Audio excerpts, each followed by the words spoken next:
Hello, everyone. Hope you are all having a wonderful day, a wonderful evening. Hello, Mena. Hello, Sushi Fool. Hello, Panko. Good evening, everyone. Shannon. Yes, we're going to be dropping some truth bombs that are called receipts, aka you guys. And we do love us some good receipts. So without much further ado, this video is going to be the first attempt at dispelling the receipts that we had from all the OSA files that were leaked.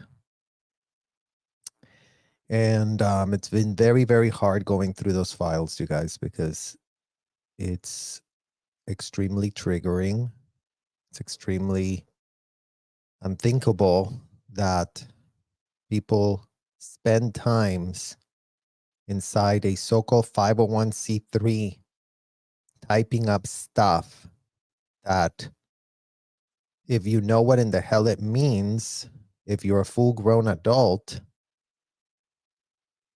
it makes no sense that a 501c3 organization is being allowed to operate in this way.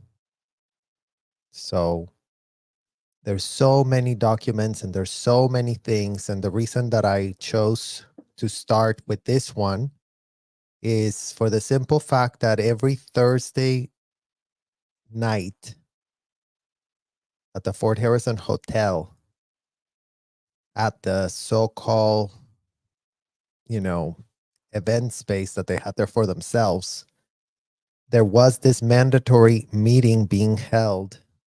And we're really going to get into the specifics of that meeting because I've gone over that with the different activists that are protesting outside of the centers that are wondering why on Thursdays they were shutting down back in the day. Now, back in the day when we were protesting at the center, at the death center, you guys, why people would just be, disappearing at a different time. And we really need to get into this specific receipt that we're going to have to translate. So I hope y'all have the patience to sit here and learn, because that's what we're going to have to do today. We're going to have to learn language so that we understand and translate what in the hell these people are doing behind closed doors. So thank you so much for joining, everyone. Please hit the like button and subscribe if you haven't already, because it's helping us really getting this message out. I really want to give a special shout out to all of you that are holding space here for us. So many fellow trauma survivors that identified with our plight. And I just want to say, you guys, that our plight is your plight.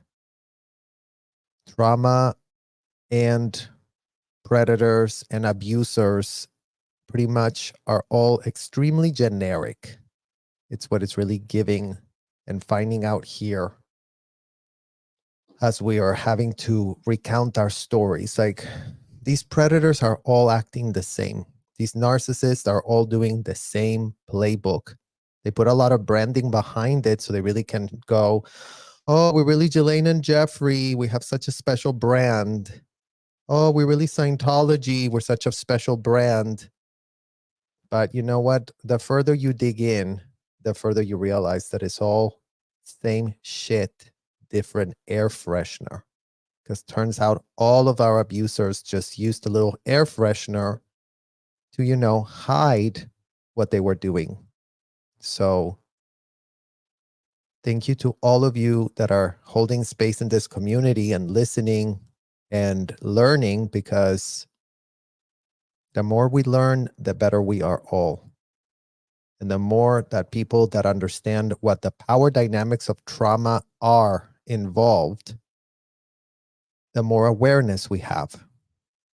So in this jaw-dropping revelation, newly unearthed internal documents have cast a stark light on the depth of the involvement and complicity of Scientology hotel executives in the systemic abuses and subsequent cover-ups within their establishments. These documents, meticulously concealed from public scrutiny, present incontrovertible evidence that the so-called executives were not merely aware, but actively complicit in orchestrating and concealing illicit activities within their hotels and commercial buildings. One glaring example of this deception is the euphemistic language employed in these documents to obfuscate the grotesque realities unfolding behind closed doors. Terms like staff meeting served as a thinly veiled facade for discussions on the multitude of wrongdoings and atrocities occurring within the hotels on a week-to-week basis, every Thursday without fail. So just keep that in mind.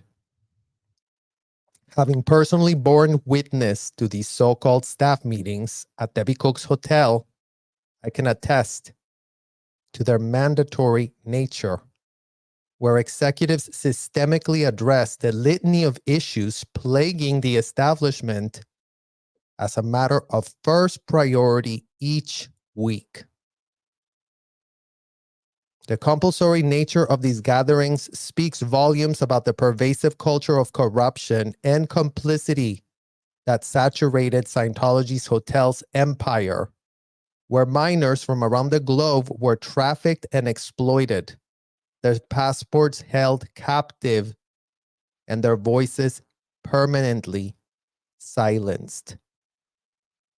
And definitely, if you haven't read the federal child trafficking lawsuit that has been filed in Tampa Bay federal court, go check out what the 3 victims have alleged happened to their passports. One cannot help but question how these executives, upon departing their roles within the hotels, can conveniently feign ignorance or senility, being senile, regarding the rampant abuses they not only oversaw, but actively participated in. Such convenient amnesia is nothing short of repugnant and deserves the utmost scrutiny.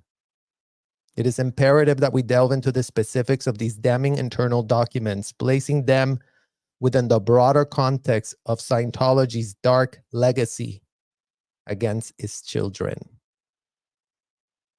We must relentlessly interrogate and expose the truth buried within these documents, shining an unyielding spotlight on the reprehensible actions of those who sought to conceal them.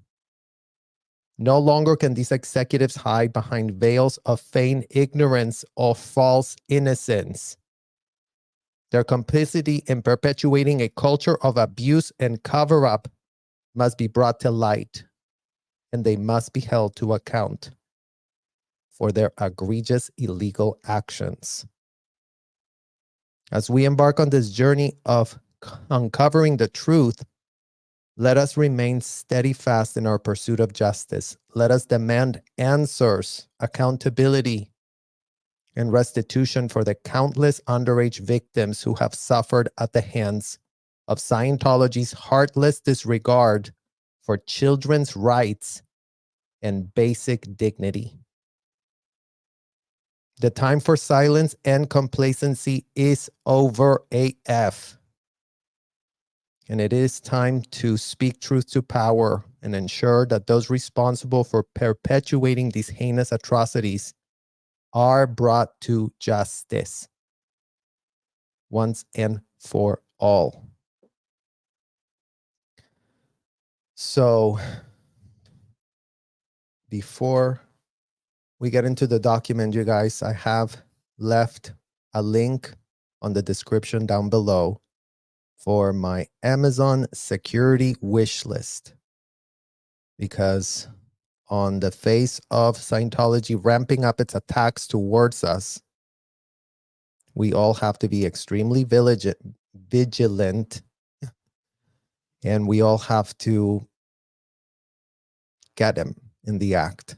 Let them know that we are recording everything they are doing at all times, and that we are being surveilled at all times, because they have gotten away, it seems,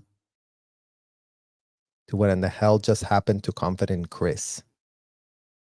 I don't think that there's a video that has showed up, or there's any real way to prove who this man was. And given that the LAPD is literally sleeping at the wheel, but answering calls Scientology places on an apparently urgent priority manner, that apparently the person at the board is that the switchboard just prioritizes that real quick as soon as they make false calls over and over and over every week for the last 4 months. I mean, imagine somebody should really go through every day for the last 4 months how many times the fire police department started showing up last week as well. And also cabs that are being called. We keep getting random cabs being thrown. I'm here to pick up Jessica Balmedesa to take her to the airport. Imagine that. Imagine that they're willing to waste taxi drivers that don't know what in the hell anyone is talking about. It's not their problem. It's not their issue, but just as an attempt to distract us, they keep sending these cabs to pick us up. So we are going to need to ramp up our security and our vigilance, and let Scientology know that we do have attorneys on speed dial, that we do have law enforcement on speed dial, not LAPD. So try your BS and you will get caught. We are doing nothing wrong. We are asserting our First Right Amendment, peacefully protesting and recording every single thing we're doing, Scientology. Everything we're doing is being recorded. So if y'all really feel really pressed about something extremely egregious and wrong that's been done, you have it all there on our phones. You have access to all our YouTube accounts, and you can literally send your high-paid attorneys, the many, many attorneys in California that y'all have on retainer for God knows what reason other than creating conflicts of interest, because their list of attorneys getting pay me to protect these hotels because you're never going to call me. I mean, we're talking about, Robert E. Mangels at the very top showing up to represent David Miscavige, and looks like finally judges are, having enough of this BS of how important this man is, and no one can serve him, even though he's got more attorneys than all of us put together and then some. So given all those facts, and given that that's the reality of today, you guys, we have to stand in solidarity. I mean, lucky for us, technology is leveling up this playing field. Technology is going to help us with that, so that Scientology comes anywhere near us and they're not just going to get away with it anymore. We're done being abused as children, and we're certainly not okay being abused as adults that we are today.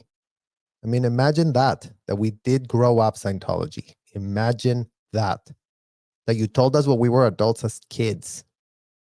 So we've always had to be an adult our entire MF life. But you know what we don't have today? The naivete and the gullibility that you did exploit for yourselves, especially if your name was Debbie Cook, a total crook that we're going to contextualize here. So here is the document, you guys. So this is a document that was released to when Scientology considers it has a bad situation, and a bad situation is anything that they don't consider ideal.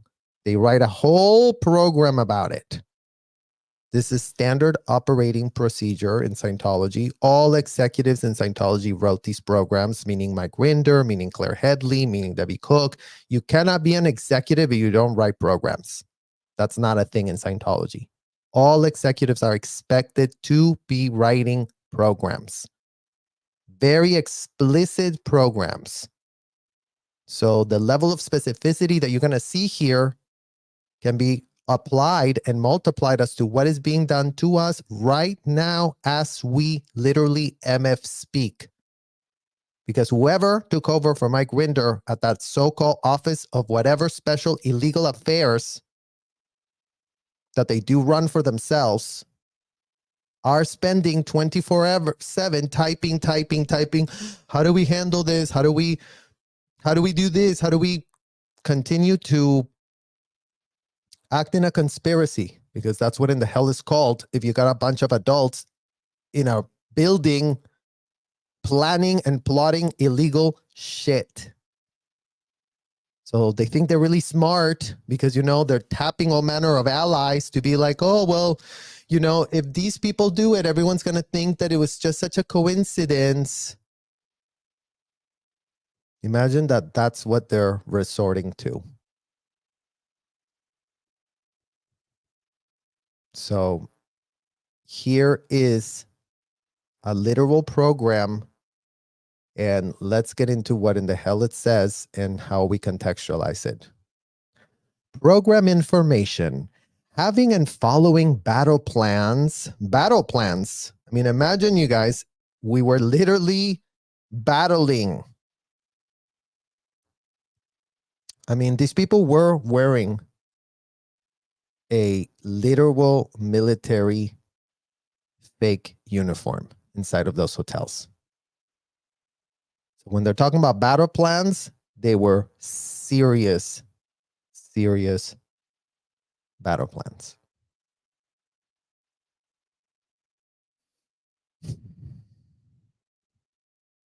Having and following battle plans, applying the correct condition, and using target policy. So again, you guys, battle plans are what Scientology expected all its little minions to write for themselves. Number one, figure out a way to maybe get rid of some of the protesters outside that are really making our life hell, because the public is very pressed that they're getting protested, because, you know, the public doesn't want to see that. The public wants to believe the fantasy and infantilized delusion that they're saving a world. And Scientology counts on that delusion not to be popped, because guess what? If that delusion gets popped, guess what? Their statistics crash. All of a sudden, people are like, should I really be donating to this 501c where I get all these things that I really do love, but you know what? It's a lot of noise around them. Imagine that the people that are collecting the money are getting told, what's going on with the protesters out there? Well, you know, they just have nothing better to do with their lives. They're just such losers. They have no idea. They really don't know that we are saving a world here. So don't you worry about it. So that's what's on a battle plan. And applying the correct condition means that, you know, they can be up statistic. Remember, every week they're proving their loyalty to these establishments. Every week they have to show that they're not freeloading from them. So they better go out there and they better be making money. They better be grabbing kids to get signed up for contracts that they cannot sign, but they don't give an F because they're adults. All Scientology parents that are looking to dump a real quick kid get, oh, that one. Let's get that one over here. Let's put him on the statistic. Let's really have a new receptionist at the CC. That's a minor because, we really need the pretty girls at the very front of the lines. And if they're ugly, we have a new dishwasher. But they're going to really save a world. If they're 14, if they're 13, it doesn't matter. It doesn't matter to these people. If anything, they've just gotten better at lying so they don't get caught. But that's always their same MO. And using target policy is because, again, you guys, we couldn't even for a second think for ourselves. Everything was a target. This week, you've got to make 20 completions of auditors, is what Debbie Cook would say. Serge, your target is $100,000 this week. Did you get that? Yes, sir. I expect that. I expect for you to make that money. Because if you don't make that money, and this is the third week that you've only made $25,000, I mean, you're not even close to your quota. You're blocking all the auditors. You're not completing anybody. And I am going to have HCO investigate you, actually, because it's been the third week that you're not making me those 100K. And I'm Debbie Cook, and I'm very pressed. I'm a very important hotel executive here. And I am really trying to save a world, and you're not pulling your weight. So I'm going to really have you investigate it. Do you get that? Yes, sir. It's all you were allowed to say back to, guys. You couldn't say, oh, you're out of your mind, Debbie Cook. You're literally pathetic, gross, yelling and screaming. Pendeja. That's what I was thinking. Una pendeja. Vieja pendeja. Just blabbing and I'm so important in my fake military uniform that I really use to scare kids. Because believe you me, these people were scary AF. And we didn't know that this was all a fraud. We didn't know that we were literally being trafficked. We literally didn't know. You guys, I know it's hard for you all to believe that. But yeah, it really does suck to be a child that really thinks it's saving a world by being exploited in these horrendous, disgusting ways. So attending study and getting hatted are not nice to haves. So getting hatted means that you're getting groomed on how to do your post. Hatting means, L. Ron Hubbard said, that they put a hat on you and then all of a sudden you have to be that. So, and the stupid example that L. Ron Hubbard gave was like, oh yeah, if you're imagine that you are going to really learn how to drive a train, choo, choo, choo, then you just put a hat on and then all of a sudden that's all you do. So these people literally use the choo, choo train example to really groom all kids. You need to know your hat. That's not just a nice have. It's actually something that must be done. Everybody in this hotel needs to learn what their hat is. So just like that, they started grooming all the kids together. And then it goes, they are the tech of the Scientology organization. So see you guys, battle plans, conditions, ethics conditions. So you could either be, oh, you're doing really well. You made us $200,000 this week, Serge. You made a highest ever. Oh my God, you're going to get a bonus. We're going to give you a $20 bonus for doubling your stats. That's so well done. So that was a nice week. Okay, you guys, applying the conditions. And the battle plans, it's their bread and butter. They're always scheming. They're always writing it down. They're always putting it in writing what in the hell they're going to do. And they're always counting on no one having a shred of a clue what it means, except for the people that are vetted to be inside of the hotel. They are what makes us different than any WOG group or company. So imagine that they really went with the pitch. We couldn't be more different. We couldn't be just doing it just like no one else. And yes, WOG is a horrific, disgusting, completely, I mean, I should not even say it again because in England, it literally is the N-word.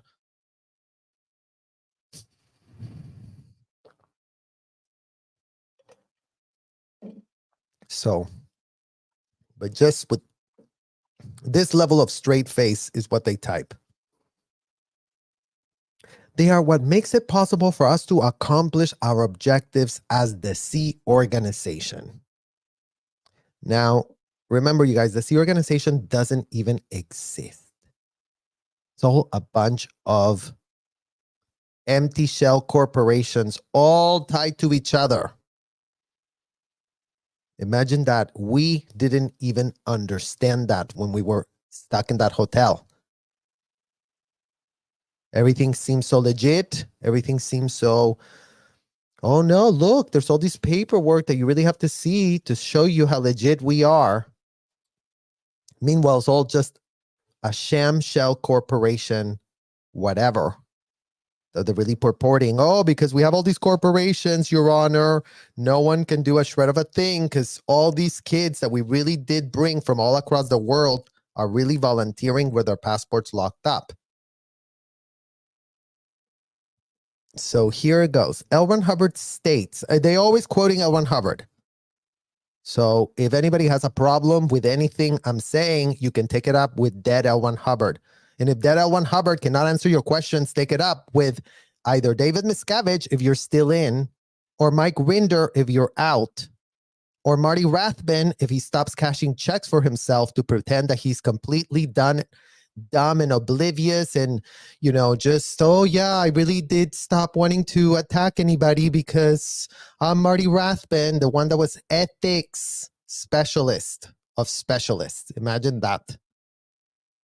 That the man who really went around pitching to everyone inside the hotel that he was a person to really know what ethics was is just out there in Texas somewhere collecting checks for himself to shut the F up. Joined by Debbie Cook and Wayne Baumgarten, her little husband that's been at her side, massaging her feet and cradling and canoodling that horrific woman. So this is what L. Ron Hubbard says on organizational basics. So pay attention, y'all. L. Ron Hubbard. And when you fully grasp the basic definition of organization and are trying to build, make viable, and expand one, L. Ron Hubbard pressed the F to expand his scam. He got everyone completely on his side. Oh, we really need to expand what in the hell we're doing here. You'll be very hard on anyone who's discoordinated or blunting the purposes. Do you see, you guys? You will be very hard on anyone who's discoordinating or blunting the purposes. So when I say that Debbie Cook took that to heart, I mean it. If you 1 week made only $25,000 instead of the $100,000 that you were targeted, as we just went over there, their technology is all about targeting people. So we were targeted, make $100,000. You didn't make them, you're washing dishes. You didn't make them, you're doing a condition of treason for not making it. Because you're wanting to destroy this organization. You're really trying to literally blunt the purpose of the organization. So you will have to be very hard on anyone who's discoordinating or blunting the purposes, damaging or omitting the lines. And it's disestablishment of the terminals. Okay, so L. Ron Hubbard, very, very pressed to have his little lines. If Debbie Cook is all the way here at the very top, captain, then she has a line to this one here and a line to that one here. And she's got plenty of minions right underneath her doing all her dirty laundry and deeds. These people answer up to this one over here. So if these lines are not working well, then Debbie Cook has to go and figure out who's blunting her lines, who's not doing their job, who's not producing. You will understand exactly what the person is doing. He's seeking to make the organization less viable and trying to contract and destroy it. So yes, I know that's going to be breaking news to all of you who really bought the pitch from Dan Harris that Debbie Cook was once upon a time a wonderful executive, that just because she was put in a trash can, she really got pressed and then wanted to leave. So no, Debbie Cook was tapping minors, putting them in positions of make me $100,000 this week, because if you're not doing that, then you're here to, what is it? Oh yeah, seeking to make the organization less viable. And you're also trying to contract and destroy it. So in that staff meeting, that's what Debbie Cook was going over. Who made what money for her that week? Who did their job and who didn't? So we can really like get on top of those kids. We're talking kids, you guys. I'm sorry, but 21 and under. The other adults loved being slaves of Debbie Cook. That's what's on the public record. They consented. They signed up for it. They said, where do I sign? Where can I get in on this amazing hotel culture? And then they're still stuck there doing that bidding. But no one that Debbie Cook was hiring under 21 knew what in the literal hell that woman was actually doing. Nothing made sense. It all was horrific. And it's taken us literally almost an entire lifetime to connect a shred of the dots. This program has been written to get basics fully in at the int base. So I'm only contextualizing this from my own experience, what I experienced at the hotel with Debbie Cook. I wasn't at the int base. So while this program is being used as a parallel, I want to make sure that that is clear, because I cannot translate something that happened in a hotel or golf course that I wasn't a part of. I never visited that disgusting place. Thank God. Thank God I wasn't moved across state lines like other minors that were moved across state lines after they were essayed. Right, Kenny Davis? You essayed a minor who we're not going to disclose her name, but Kenny Davis would know exactly who in the hell we're talking about. And so would Claire Headley, and so would Mike Rinder, and so would Debbie Cook, and so would Marty Rathbun.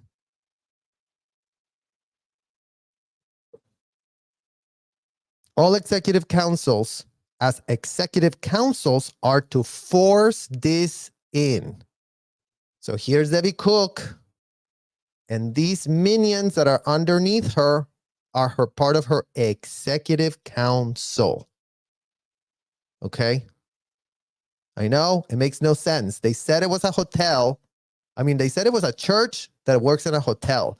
They said they were all about theology, but they only apply technology. They say that they're very religious, but everything they type is them being very executive-like, ruling by memo. Literally, kid you not. Unhinged memos that they all were all about typing, because this is where they got off. This is where they got off. Oh, I can type this unhinged thing because L. Ron Hubbard did write something here and wrote something here. I can go and destroy people because they're all trying to destroy this hotel that I'm really pressed to continue proliferating what in the hell we're doing unhinged. Because we don't want to be told no, ever. We don't ever want any oversight or anyone to come see us, because if you don't love L. Ron Hubbard, then you're the enemy, is what their little daddy figure went with, L. Ron Hubbard. That they're all goo goo gaga for. Oh, L. Ron Hubbard, you really were a...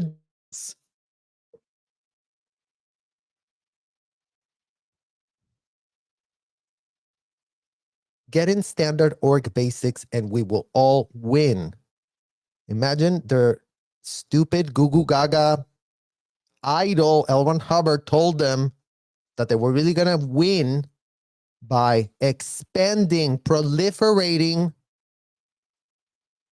disgusting things that he normalized for all of the adults that are all about this technology, loving the type of opportunities, the type of boundaries that it opens for them inside the hotel.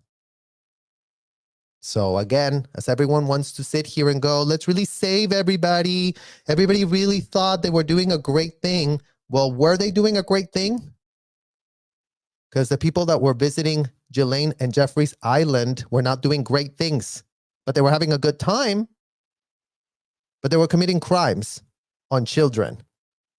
So what in the hell were the Scientology people doing when they were entering that hotel to have their religious experience? Because that's literally what we need to understand for ourselves right now.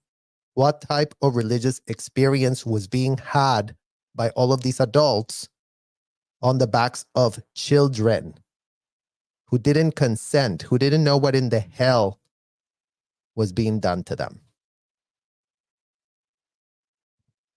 So here it is. Purpose: to establish the int base as a highly productive Sea Org installation with organizational form and basics totally in. So that's just blah, blah, blah. Literally nothing to translate there, you guys, because it's all just hype, hype, hype. Oh, the basics, the organizational, the installational, the establishment, the int base. It was a golf course.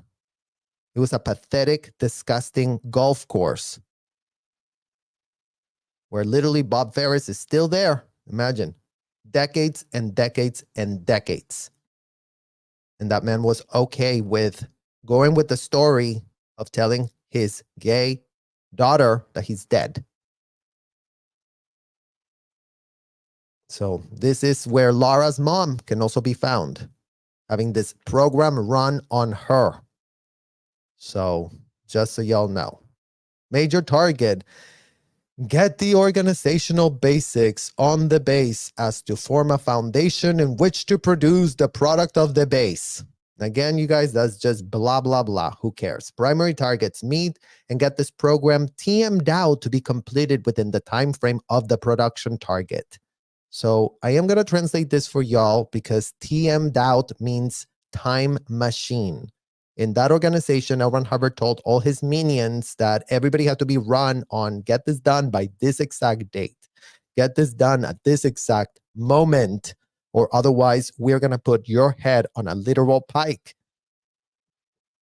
And just, they ran all us kids like, you know, constantly just being terrorized because we weren't making our TMs. Oh, did you get this product achieved on Tuesday? You didn't do it by Tuesday? Well, Debbie Cook told you to do it by Tuesday and you haven't done it. You're in non-compliance. Well, now you're going to go to ethics and now you're going to do a liability condition because you're a liability to us because you're not carrying your weight. You didn't finish this? Like, the captain told you to do it. You didn't do it? Who do you think you are to cross-order Debbie Cook? Who in the literal hell do you think you are to cross-order her? Don't you know how much work she's got to do for herself? She's literally single-handedly saving a world. And with a straight face is how they told you that. So they're very pressed about making a lot of targets, you guys. It's all about, oh, make the target or else. Literally, that's a phrase there. Make your target or else.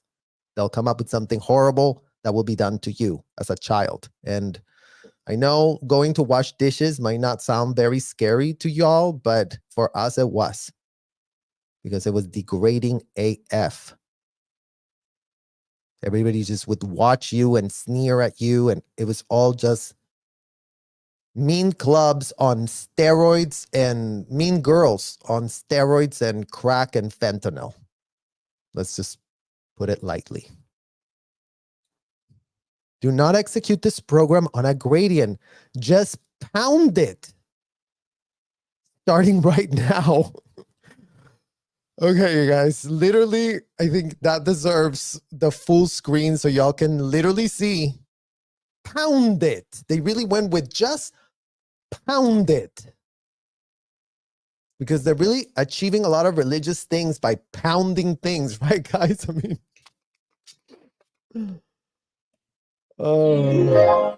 yeah. pound it. Do not go on a gradient. Don't go easy on them. Just go and pound them. So what in the hell are they pounding? Glad y'all asked. They're pounding. The assignment of a target step itself is an order to the person named to do the target. Okay, you guys, so you see what I was saying about Debbie Cook? In my case, you got to make $100,000 this week, Serge, or else your head is going to be on a pike. If your name was on that target and we had nothing to do with consenting to be, you couldn't be like, well, Serge, do you think you could make $100,000 this week? What do you think? Is that possible for you to do that? Oh, you don't think so? Oh, you think you can only do 55,000 this week? Oh, okay, well then let's just put that realistic target for you. Oh, hell no. You were given a target. Debbie Cook is up here, saving a world. And we were here, peons here at the very bottom, because over here was her executive council.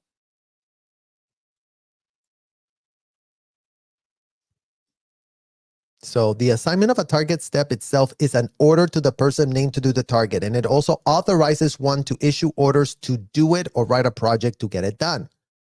Projects are to be used to get one step of a program and target done. HCO policy reference, handling policies, plans, programs, projects, and orders defined. So in a nutshell, all of that is just mumble jumble. But the only thing that needs to be understood is that anyone who got their name on that target of that executive had to achieve it, or else their head was to be put on a pike. To send a message, that was a literal head on a pike is not my word, you guys. So I know that y'all think I'm very dramatic, and I am from Mexico and I am Latin and I might be dramatic, but head on a literal pike belongs to L. Ron Hubbard. So credit when credit is due to L. Ron Hubbard, who came up with that disgusting phrase to get his minions to really show him loyalty by, deciding, oh, if someone didn't make an order, then they're trying to destroy this organization, then let me assign them a condition of treason for not complying or false reporting. And then it's going to send a message to all the other minions that if you do this, this is going to happen to you. And this is how we keep this hotel really going and prospering. Here, apply HCO debug tech to get any targets that are snarled up and not moving ahead to get debugged and done. So give it up to L. Ron Hubbard and his minions. They love a checklist. They love a checklist more than anything. It's like, oh, if Serge is not making $100,000 this week, then go and debug it. And debug it means to take the bug out of the problem. So there would be executive council of Debbie Cook, including but not limited to here. One of her executive counselors was that guy that escaped the free ones by jumping off of it, Jason. Don Jason was one of the minions that Debbie Cook was tapping as part of her executive council here to go all the way down there and here visit the minions that were not making the $100,000. And what's going on with you? Why are you not making $100,000? Is your ethics out? Are you not applying the technology from L. Ron Hubbard? Do we have to correct you? Do we have to reprogram you? Do we have to send you to go and so they're constantly reprogramming you, constantly grooming you to believe that you don't know what in the hell you are doing as a child. And meanwhile, nothing makes sense, but you got to get along with them and you got to pretend that it all makes sense because they get very pressed if you have a shred of pushback. Do not imagine that you could ever question anything or ask any questions or anything. Anything questioning was, who in the hell do you think you are? Who in the literal hell do you think you are questioning the chief officer, Don Jason, acting at the behest of Debbie Cook, who's so senior and superior and amazing and really trying to save a world? So it was that level of unhinged depravity shown by these executives that made the hotel a literal horrible, scary place to be because you weren't safe. You weren't safe anywhere. So here you go. Number 6, be alert to anyone attempting to use this program to cross order or slow key production programs or actions. By getting in basic 1 achieves production. Both get done. So again, you guys, you can't cross order anybody. You got to just follow things like a robot. Everybody loves it there because they don't have to think for themselves. They love being told what to do, these adults. They couldn't have loved it more. They all got off on having their little organized structure of dysfunction, but, you know, they're very, very proud. They're very, very proud. Oh, we do this pro bono. We're so great here at the hotel. We just sit here and do this level of horrendous things on kids pro bono. We don't care if we get paid. We don't care. No, we don't care about anything. Pay us nothing. We would love to be volunteers here for the rest of our lives, is what those adults do on a weekly basis. Operating targets. Do an inspection throughout the entire base. So just so you know how these executives operated, so because of all, in the aftermath of it all, they go, oh, I had no idea what was going on at the hotel. I mean, I was just trying to save a world. And, you know, then all of a sudden I did start getting beaten up by David Miscavige. Cool. So here we have that they're doing inspections. What is an inspection, you guys? Glad y'all ask. An inspection is when all of the executives move throughout the organization. And by executives, we mean all of the minions of Debbie Cook here. The ones that are underneath her, from Don Jason. What was this other guy that was like the Haas or the supercargo? Andrea Lettieri, an Italian man. And then the public officer over here, Christine Buttery. So she had 3 specific minions that were directly under her. And then those minions have hundreds of other minions. Like everything just continues to go below, below, below. It's like the pyramid could not be clearer. So yeah, they go around this organization doing inspections, seeing what they know. Every kid that is there, they know every face that is there. Is their job they're very familiar with what's going on. Because remember, their heads on this disgusting game that they're playing depend on them really coming and impressing Debbie Cook at the end of the week with, oh my God, look, sir, I really did make my target. Can I get a day off? Can I write you a CSW so I can have this Saturday off? Oh, dear sir. HCO, Department 1, recruited 25 new Sea Org members this week. And look, our statistics are like this, highest ever. Therefore, 25 of the recruits were maybe like, let's be very modest, you guys. 10 of them.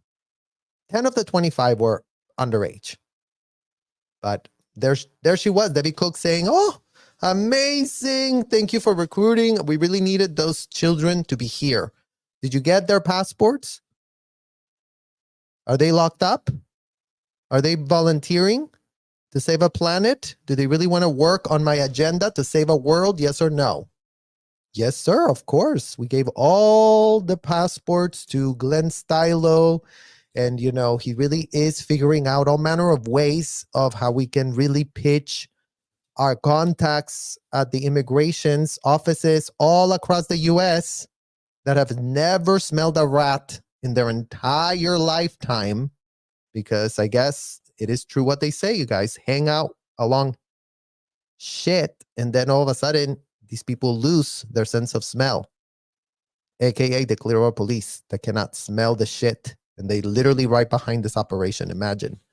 They couldn't be closer. They're the closest of the closest police departments in all of the history. So yes, do an inspection throughout the entire base. Pick up any additional or departmental executives as you go from area to area. Okay, so let's get into that one again, you guys, because here's Debbie Cook. Let me just write it because it's getting a little dirty, our little diagram. I think I need to get a whiteboard, you guys. Here's Debbie Cook. Here's her top 3 minions that form the executive council.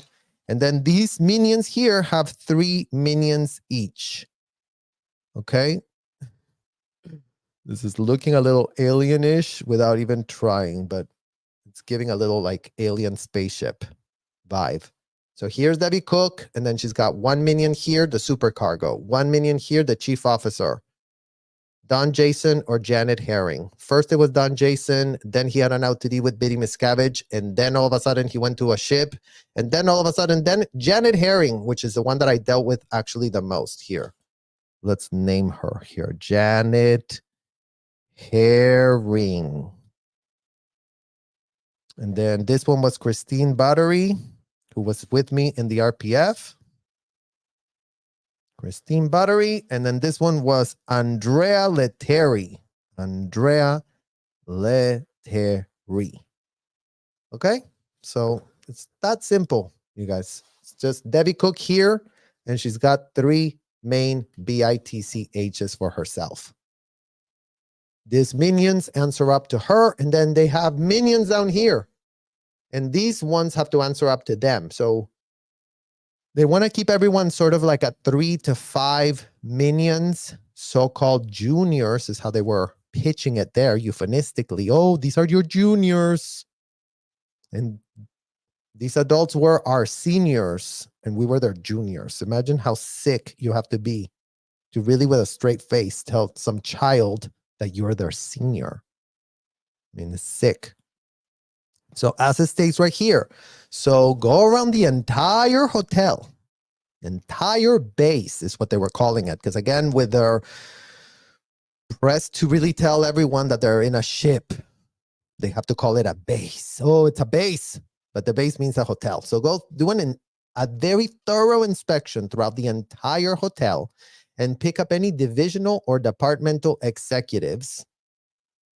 And as you go from area to area, do a thorough inspection of every department of the org. Notice if staff are not on post, that are not producing, that are not on schedule, that have their basics out, etc.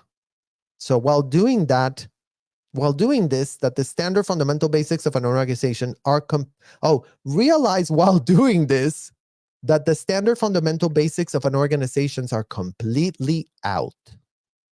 So all of these executives would randomly walk around the hotel just seeing what everyone's doing. What are you doing? What are you doing? What's going on? You're not producing. You're not making your target. You're not. And then they would rain hell on whoever they grabbed.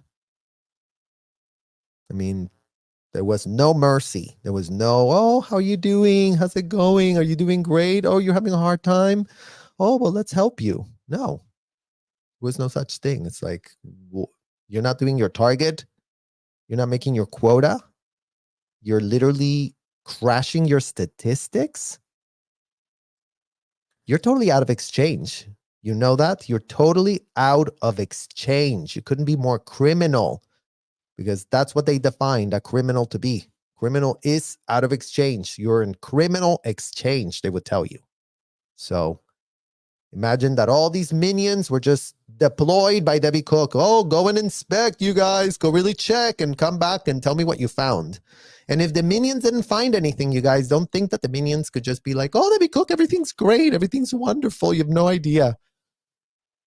Their heads would be on a pike quicker than their heads could spin if they were that pathetic to come back to Debbie Cook and tell her that everything is wonderful and great, sir.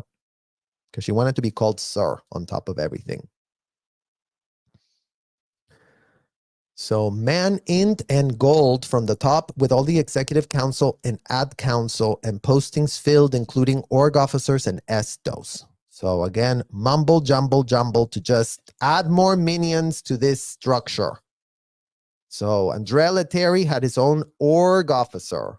So another minion that he could have to organize his stuff. Because again, they're executives. Remember, you guys, this is all executives.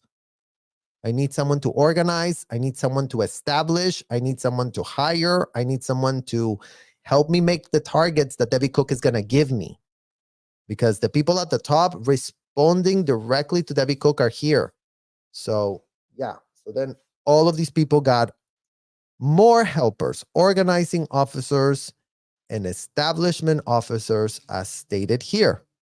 And usually these ones, these minions that were grabbed here that are going sort of to the side, you see them there to the side, organizing officers for Janet Herring or Andrea Lettieri or Christine Buttery, usually minors. So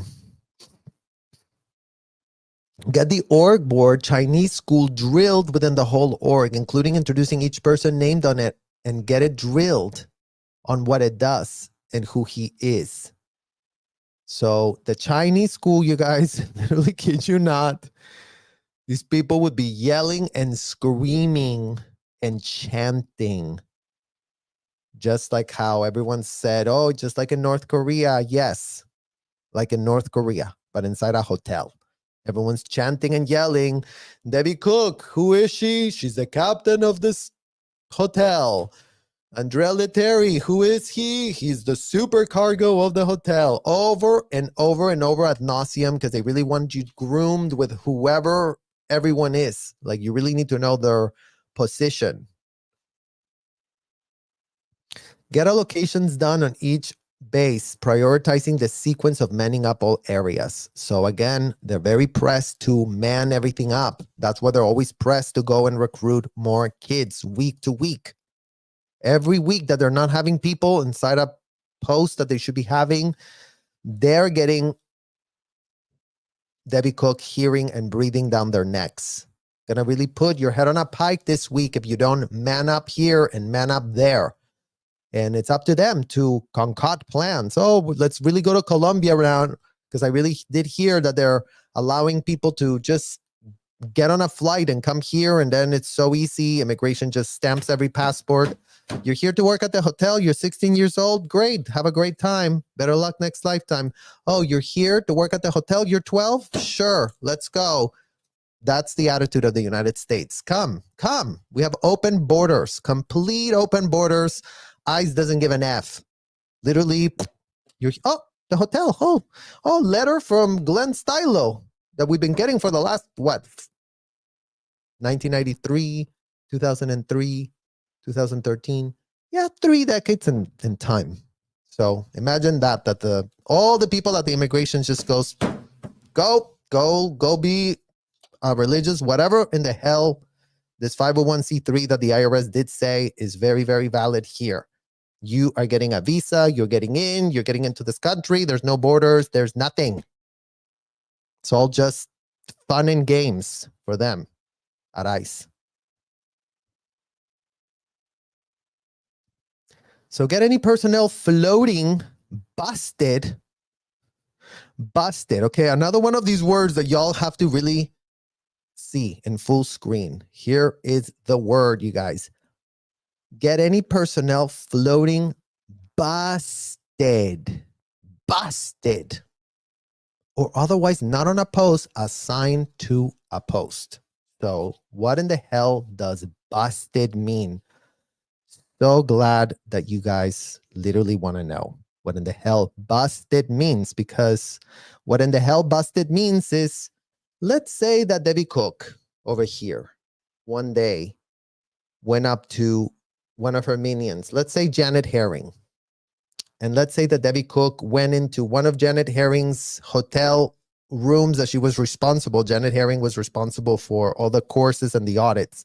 So let's say she walked through where the audits were being done, and she would see a public falling asleep on a couch, and just like everything dirty with cups on the floor and just like, granola thrown on the floor, because these people were always being fed like little piggies, like, oh, here, feed by minors, again, like Katerina Tikhonova, who we already talked about, Katerina Reyes now. Minors feeding these adults. Oh, did you get enough to eat? Here, do you need another protein shake? Do you really need to eat more? Should we make you some eggs? So, but imagine that the granola was just all on the floor and somebody was falling asleep.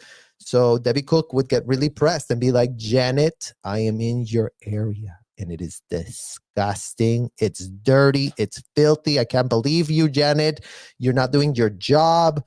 You're just so pathetic. I always have to do it for you. You will never learn. You've done this to me so many times. I send you to ethics and nothing works on you.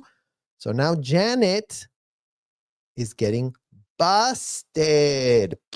So now she's here with the peons, and usually when they get busted, you guys, they were like, you're washing dishes. So that's what busted means. So there was always someone getting busted. Every week, someone got busted. Also, here, if Andrea Lettieri had an out-2D with his esto, a minor, he's getting busted. Oops, boop, busted. So they called you getting busted. You're getting busted off of post. The Debbie Cook is going to bust you. And it meant that she was going to come in and get you in trouble and remove you from your post. And you were going to be assigned some degrading, disgusting thing that they always had ideas. They were never out of ideas. What do? Muriatic acid on the bathrooms? Sure. Asbestos removal? Why not?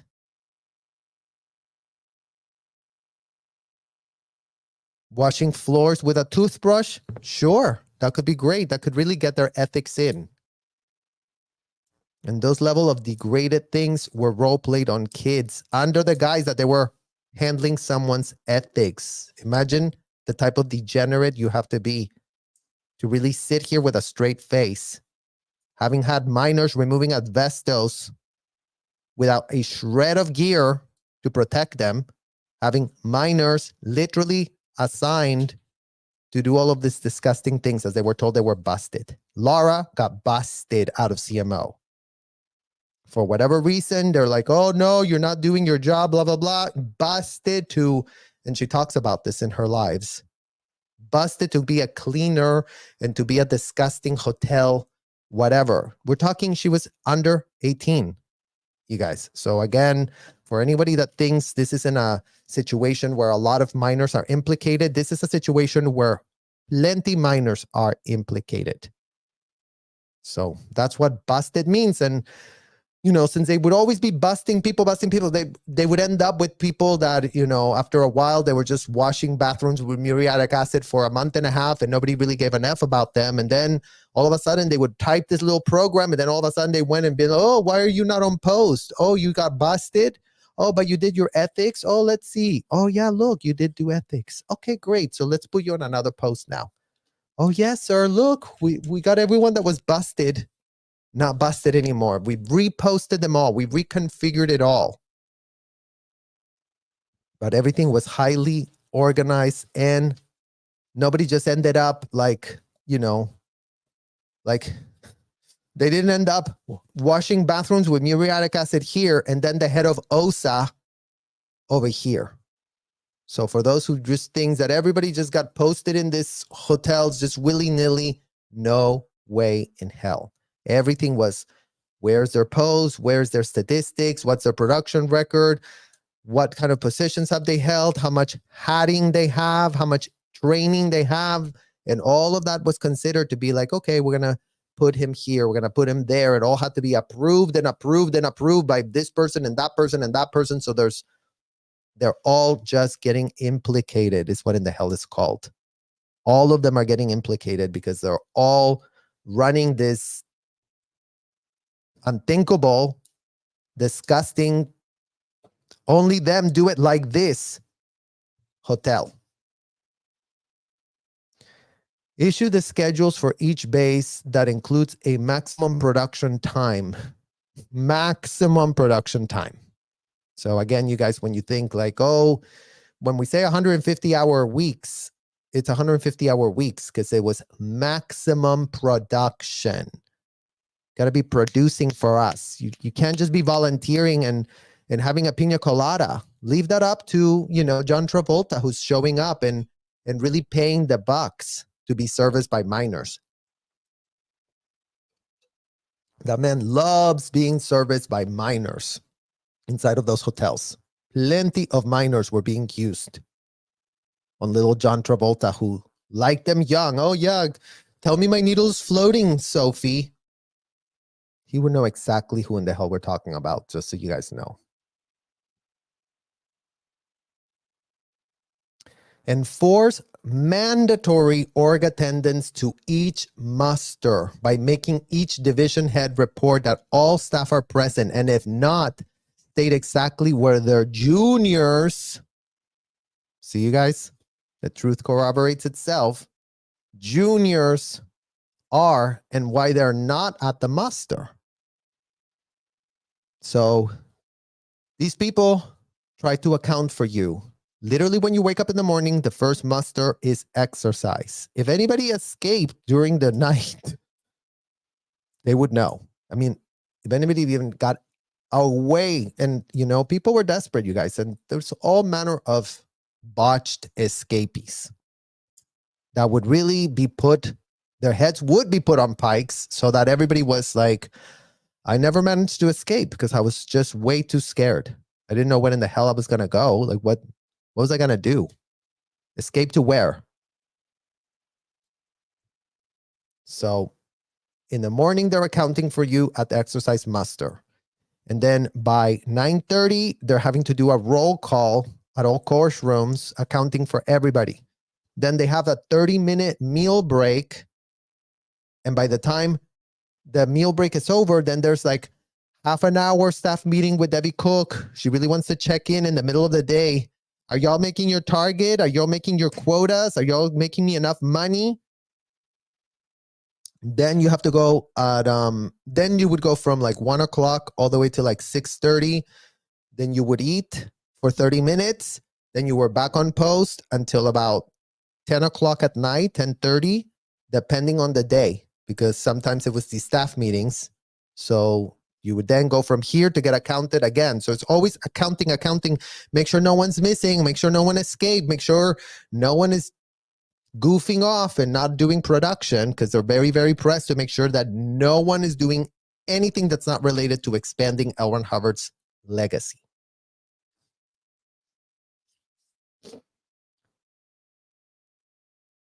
Persons who consistently fail to attend muster lose pay and bonuses for the week per L. Ron Hubbard Executive Directive 16 Cine.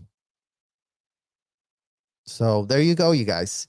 Just don't go to a muster, because then you won't even get paid for your volunteer work, and you won't get your bonuses for the week for recruiting, including but not limited to minors. Debbie Cook had a price tag on every minor that was brought into her hotel. She would distribute bonuses. It was called a recruitment bonus. Who wants to get a recruitment bonus this week, you guys? We just upped it to $500 if you recruit somebody. Don't you have somebody to recruit? Don't you have somebody that really wants to come into this hotel? And just like that, the volunteers get incentivized to, think about their friends back in Colombia, back in Mexico, back in Siberia, back in, the ones that still were having some connections there, that thought, oh yeah, who would really love to be here, my friend, whatever. But God forbid you miss a muster, and then all of a sudden, forget about your bonus and forget about your pay and forget about you. So here it goes. Get muster being properly held so that the crew are briefed on what is happening in the org and what needs to be done. Okay, so for all of you that, again, want to go with the pitch, oh, but the executives had no idea, and David Miscavige did really ruin their lives, and nobody had a clue about anything else going on. Well, wrong. You couldn't be more wrong. You couldn't be more pathetically ill-informed. These people were about informing, seeing each other, knowing what each other is doing and thinking, and coordinating thereby and therewith.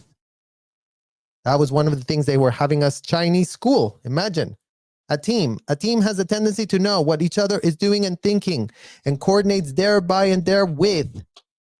And that's not even the whole thing, you guys, because I'm just sick even saying it, but you guys get the point. Get the executives to make an announcement and brief them on the org production priorities. In the case of Debbie Cook, it was always money. We need to make money. You guys, I know you made $2 million last week, but this week we're only at where's the GI at? That was literally the question that would people be. So where's the GI at? Oh no, Debbie Cook's gonna be really mad because the GI is only at $625,000 and it's already Tuesday and we only have 2 more days to make money. And if we don't make it, all our heads will be put on pikes and we're all gonna be told how disgusting and horrific we are.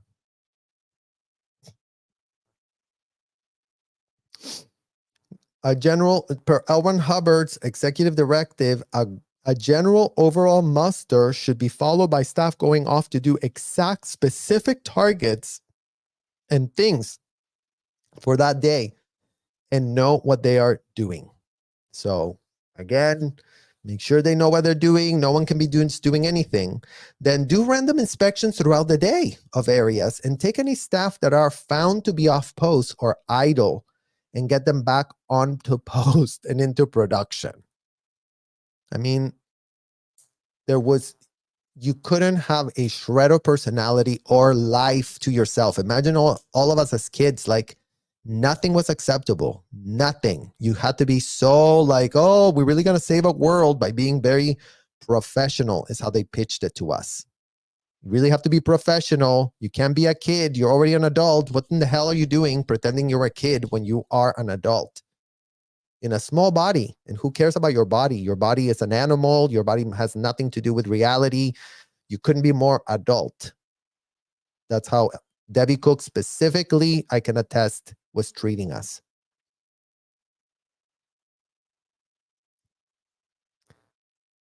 Inspect areas that are meant to be on study. And 8C, any stuff found to be of study. 8C, you guys, means to grab physically and move someone's body over to a place. And again, I know that to you might sound a little bit barbaric. Like, wait, that's like assault? Like, what in the hell is someone just grabbing your body and forcing you? No, these people grabbed you and forced you. 8C is all they had to call it. Imagine that a literal felony of grabbing a child and forcibly removing them from a space, being grabbed. No, you come with me right now. And I mean, you've already seen it on the street. I mean, they're very Odo's just like, oh, yeah, come with me. And they grab them. And, there was another video that was posted in a Chicago org that I just saw yesterday, you guys, that, we'll see how long this takes. And maybe as a little bonus at the end, we want to watch it because grabbing people physically and forcing them into places is something that is very, very, very Scientology. And all it took is for L. Ron Hubbard to pitch that to his minions. And then all of a sudden, everybody was like, oh, I can grab whoever because I'm 8C'ing them. So the euphemisms are what these people use to launder their barbaric behavior. All of a sudden, they're not committing a criminal act. I mean, and you've seen that even with Laura, like she's been grabbed, and we're so used to that being done to us. We're so used to having no agency. We're so used to being told that anyone can grab you and manhandle you because they're just, 8C'ing you. And that's all it took for this literal word that makes not a shred of sense, couldn't be more infantile and ridiculous.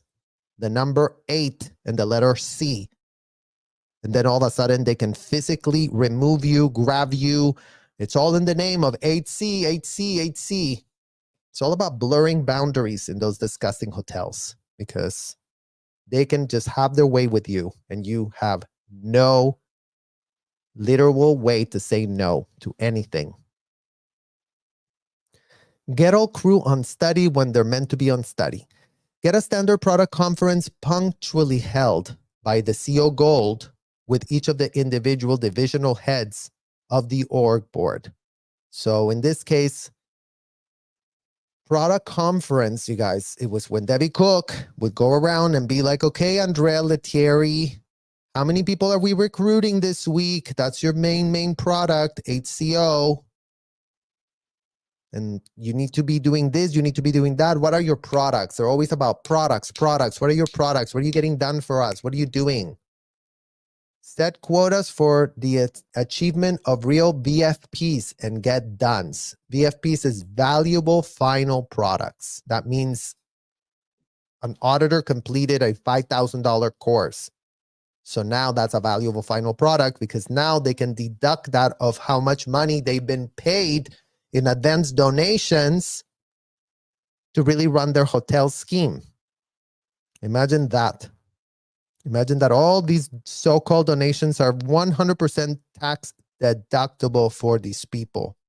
So they can go and get their little freak on at a grooming salon of L. Ron Hubbard proteges that will be filled with minors that instead of being in school, we're being told that who would want to be in school? Like who wants to go to college or university? L. Ron Hubbard said that was BS. It's a waste of your time. You've done schooling every lifetime you've been on this planet. What L. Ron Hubbard wrote is unique. It's never been written. Don't you want to be doing that instead? So yeah, just like that, these people were really going and having a lot of production conferences.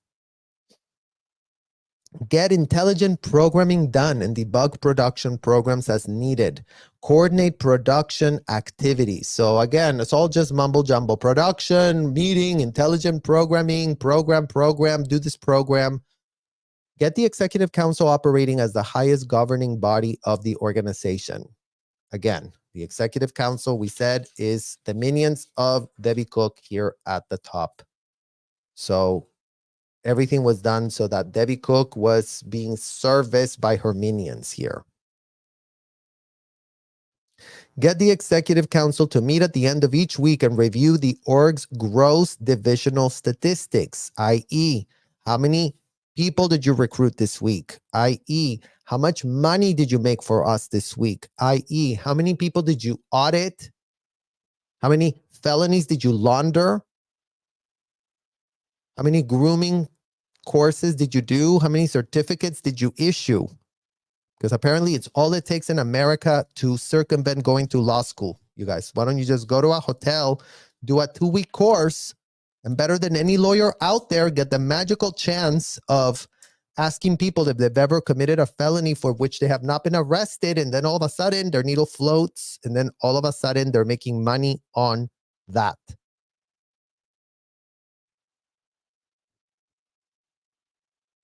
The executive council determines the condition of the org, each division, and separate departments, and publish the states assigned. So again, because everything is compartmentalized into this division, you guys, they're always pressed like, what did you do here? What did you do there? What did you do here? What did you do there? How much did you make? How much did you not make? What are we going to do with you? Because you didn't make your production quota, and it's all week to week to week. Get the advisory council operating as a senior management body of your org. Form the advisory council with the heads of each org division. I mean, again, you guys, it's all this corporate BS, mumble, jumble, whatever. They're just like off in a fantasy land, really like pretending that they're chairmans. Get the ad council members to nominate and elect a chairman. I mean, we're getting off on their own words is what it's giving. Get the ad council to meet at the end of each week and examine the statistics and the conditions and work out remedies for approval and originate and recommend promotion ideas. So it's always about promoting this thing and really getting it promoted, and how do we get more people in? Get standard financial planning being done in those org boards once a week per 15 steps listed in the financial planning. every single step of it. The finances, the policies, who's going to do what. Then get each of the specialist meetings in your org schedule and held exactly as applicable per LRH policy. So A, watchdog committee. So this is special meetings, you guys. So here you go. Oh, watchdog committee. Mike Rinder, were you not the OSA watchdog committee? Did you not have a watchdog committee here that you're getting called out for, having to attend every week, where you were being briefed on everything that was coming up? Because that's what it means to get each of the specialist meetings in your org schedule. So we definitely have the watchdog committee here. Shout out to you all. Biddy Miss Cabbage, did you attend that watchdog committee meeting? Because that was another one that was there as a watchdog, as a so-called watchdog. Biddy Miss Cabbage, Mike Rinder, Jenny DeVocht, Linson. Who else was it? Oh, what's her name? Amy Scovey was a watchdog. So all of them were watchdogging and really coordinating on a lot of stuff that would be coming up in those meetings. In Management Executive Committee, in Coordination Committee, Gold Coordination Council, meeting Perimeter Council. Perimeter Council is a very sanitized word, you guys, that they were using to discuss the literal liabilities, legal or otherwise. This was the worst of the worst of the worst. That's what you see. Perimeter Council. I mean, that would sound so benign, right? Well, are you going to Perimeter Council? Oh, yeah, I just came back from Perimeter Council. Well, what was discussed at the Perimeter Council? Mike Rinder, what was discussed? Because you know what? I don't recall seeing anything about Perimeter Council in your book, A Billion Years.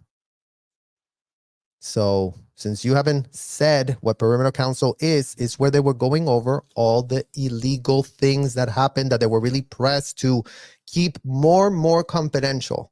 Because you're going to see later on in this thing, the staff meeting, so everyone got told everything. But there were just certain things that were like, well, you know what? Let's not tell everyone. Let's just speak just between us girls over here. Let's keep this very, very, not BPI, which is called not broad public issue. So, but here you go. Committee, organizing, Gold Coordination Council, release meeting, Perimeter Council, Qual Coordination meeting, Base Services meeting, implement standard weekly staff meetings that coordinate the group's actions and efforts, gather agreement on the plans, programs, and targets of the org, and keep the staff informed as a team. So all of you that really want to be like, oh yes, nobody knew what in the hell they were doing. We all need to go and save Shelly. Shelly was at the very top of this food chain, being CC'd and told everything that the very top executives needed to be told. And so did every last shred of executive that is an adult inside of those buildings. So I know that all of you really want to go in and save everybody because, oh my God, they're all being abused. But you know what? Some are not. Some are the abusers. Some are the slave drivers at the very top of this pyramid scheme.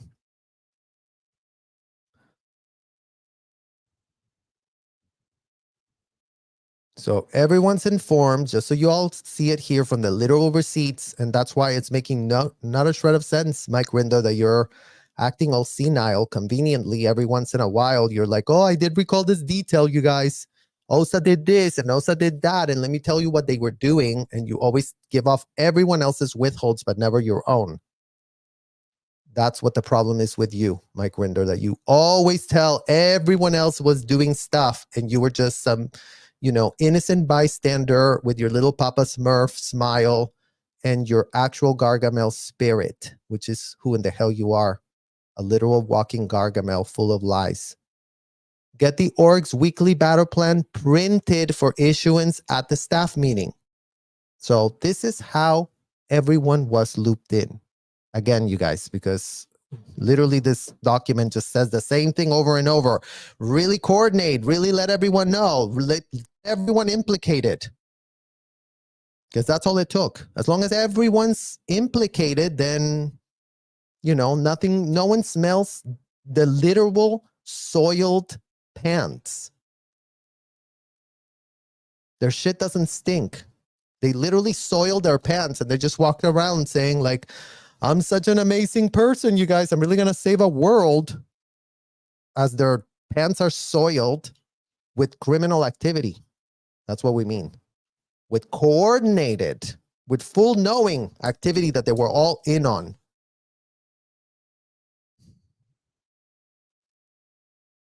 Get the executives of each division to work out in advance the key flaps and handlings and general business that the crew needs to be informed of. So here it is, you guys. Get the executives of each division to work out in advance. So we all knew we were going to end up there on Thursday in front of Debbie Cook. And in advance, you had to know, how did this week go for you? So flaps is the euphemism they use for anything that went wrong that week. For example, the Division 3, the ethics division, any flaps and handlings is how Debbie Cook would go. Any flaps and handlings, Division 3.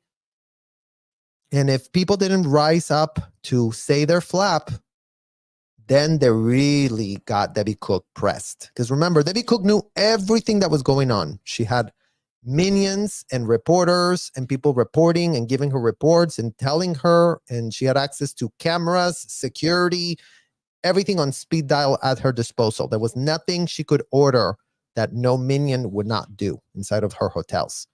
So, Division 1, flaps and handlings. No, sir, nothing this week. No? So what is going on with you not finding out that people are going out to D? And why is HCO so lazy and pathetic, not getting the ethics in on people and having so many out to Ds? And out to Ds is whenever someone had sex at the hotel. With a minor, with an adult, it didn't matter. In whatever way it happened, didn't matter. Out to D was just out to D. The blanket statement for everything. Was it forced? Was it consensual? Was it, blowjob? Didn't matter. Just out to D. That's the word for everything related to the subject of sex. Anything. So the person heading that department of ethics had to tell Debbie Cook, oh, yes, you're right, sir. I'm so pathetic. I'm so stupid. How could I be so irresponsible to not tell you that, yes, we have been doing such a shitty job because this week there were 4 out to Ds that were found to be having. And 3 of them had to do with minors and the other one wasn't. But they wouldn't say that. They would just be like, this person and that person, and this one did it with this one, and that one did it with that one. And, we really did do sec checks, and we really did get them both on the meter, and we did really all found out about it, and we write it down, and we put it on tape, and we, send it to the senior HCO of the senior HAS of the senior international justice chief, and OSA has been all over it, and, we're going to handle it, sir. It's never going to happen again. So that much. And all it took is for a memo to say, discuss every flap and handling. Schedule the staff meeting. Set time on Friday evening. So this was for Gold, it was Friday evening. For us, it was Thursday. Enforce mandatory attendance to staff meeting. Because remember, you guys, if you're not going to it, then you're going to lose your pay. So everybody had to be there, fully accounted for. Each division is to announce in succession their flaps and handlings to the org. See, they can't help but tell on themselves, you guys. So it's not that I'm telling you that this happened and it didn't. It's right here in the literal receipt that we have for ourselves. Each division is to announce in succession their flaps and handlings to the org. Division 1, what are your flaps and handlings? Division 2, oh, we didn't make enough money this week, sir. We've been crashing our statistics and the GI continues to crash and crash despite you telling us to make it go up. You guys get the gist. Each division and executive secretary is to be present in succession to their stats and conditions. So they're going over their statistics, their conditions, etc. Then get OODs made up daily and distributed to the staff. So what in the hell is OODs, you guys? It's called orders of the day. So just like when you thought that they weren't micromanagers from literal hell, every day they would come up with paperwork. You guys have to do this. This is what's going on. This is what's happening. We really want to tell everyone what's going on at all times, because that's all they did to purport that we were all in on it. Send us this paperwork and us thinking that we were just all part of the paperwork. Complete. These are to be kept. These are to keep staff up to date on matters of concern to the base and general staff matters. General staff matters, schedule, world news, etc. Well, don't get excited, you guys, because they were not giving us the world news that y'all are thinking about. It was all like, oh, yes, September 11 did really happen, and y'all couldn't be more guilty of having made it happen because we're not clearing the planet. So start making more money for us. So that was the type of twisted world news that they would give us. Oh, yes, you guys are responsible for 9/11 because, you know, those towers wouldn't have blown up if the entire world was on Scientology.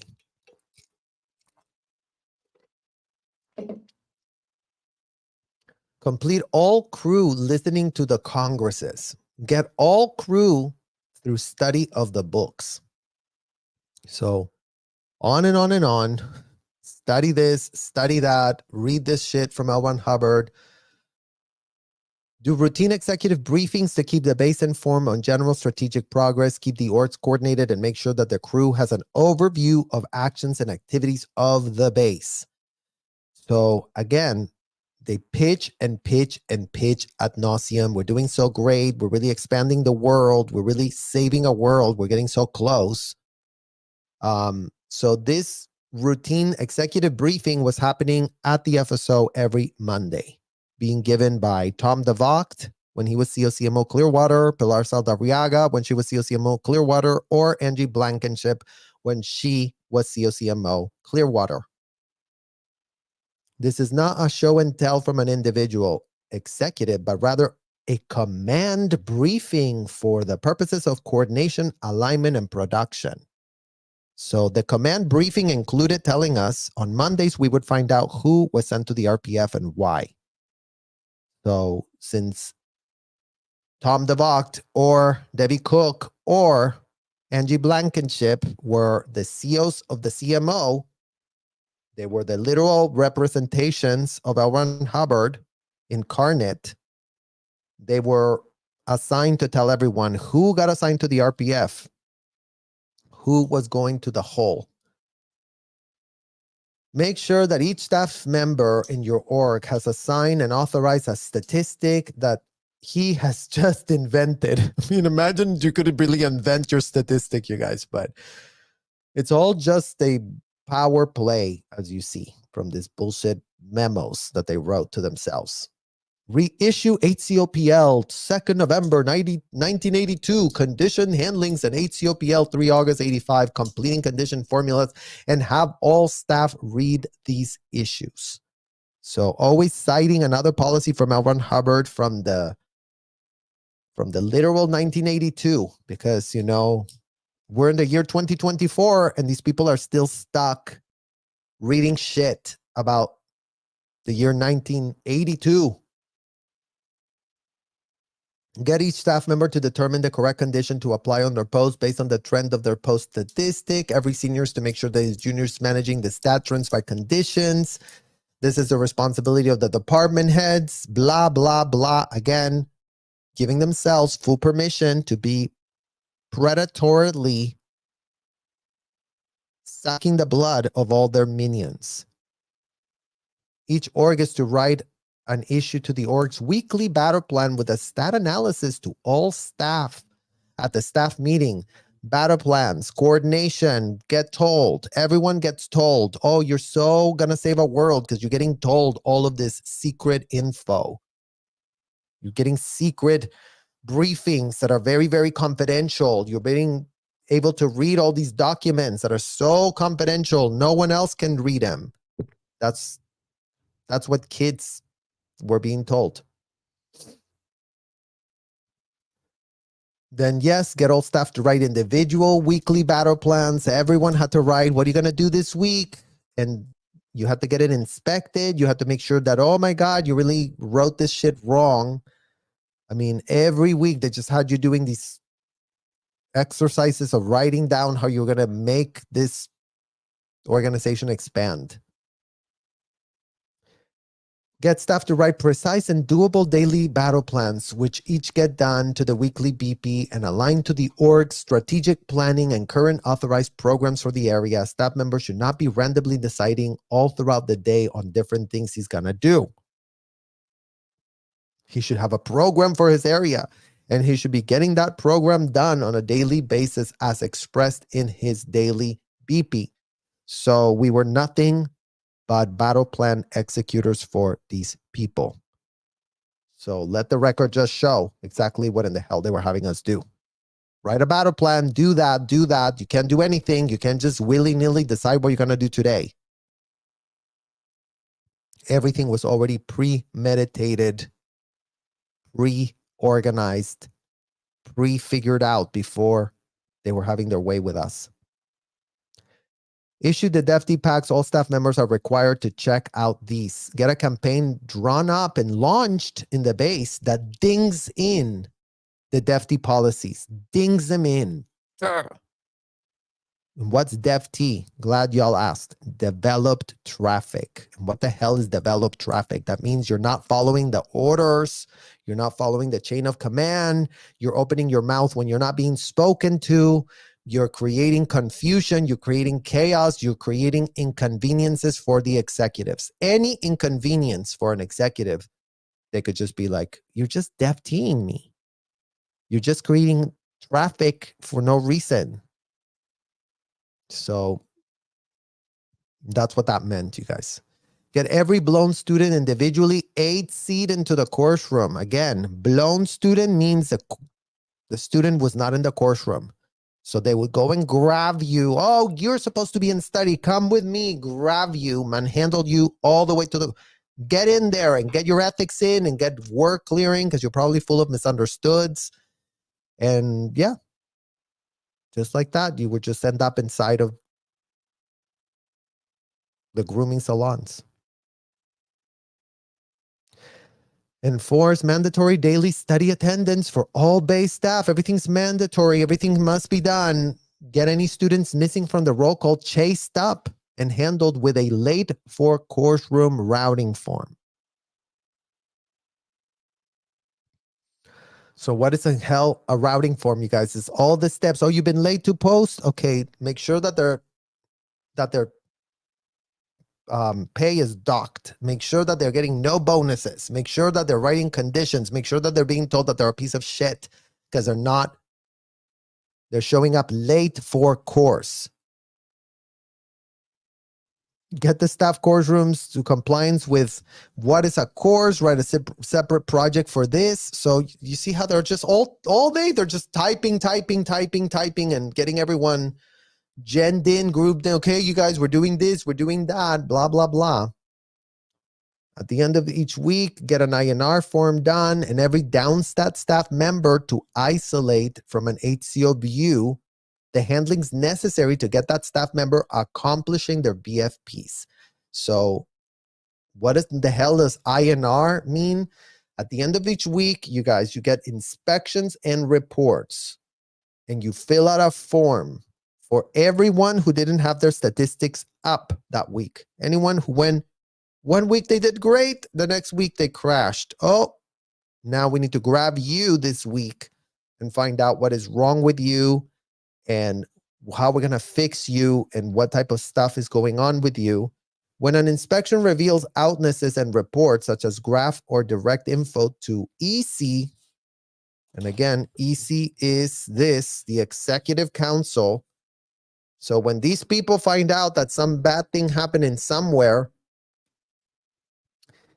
such as graph or direct info to EC, do not result in correction, then get the MAA, Master at Arms, aka the ethics officer, to investigate. They cite the policy. Ethics, the design to locate who is causing the outness and suppressing the org. So 1 week you could be great. I mean, it's like, you know how Heidi Klum says, 1 week in fashion you're in and the next week you're out. I mean, here, literally 1 week you could be in and the next week you could be at the bottom of a barrel. Because you know, and especially imagine, you guys, imagine that you're going like this, okay? Like this is a statistic. So imagine you were making money, tons of money. You went highest ever. And then all of a sudden this week you went and you crashed. You're a stat crasher. What in the hell have you done to the statistic? Look what you did. You crashed it. You're suppressing the org. You're not wanting for the org to expand. Blah, blah, blah, blah, blah.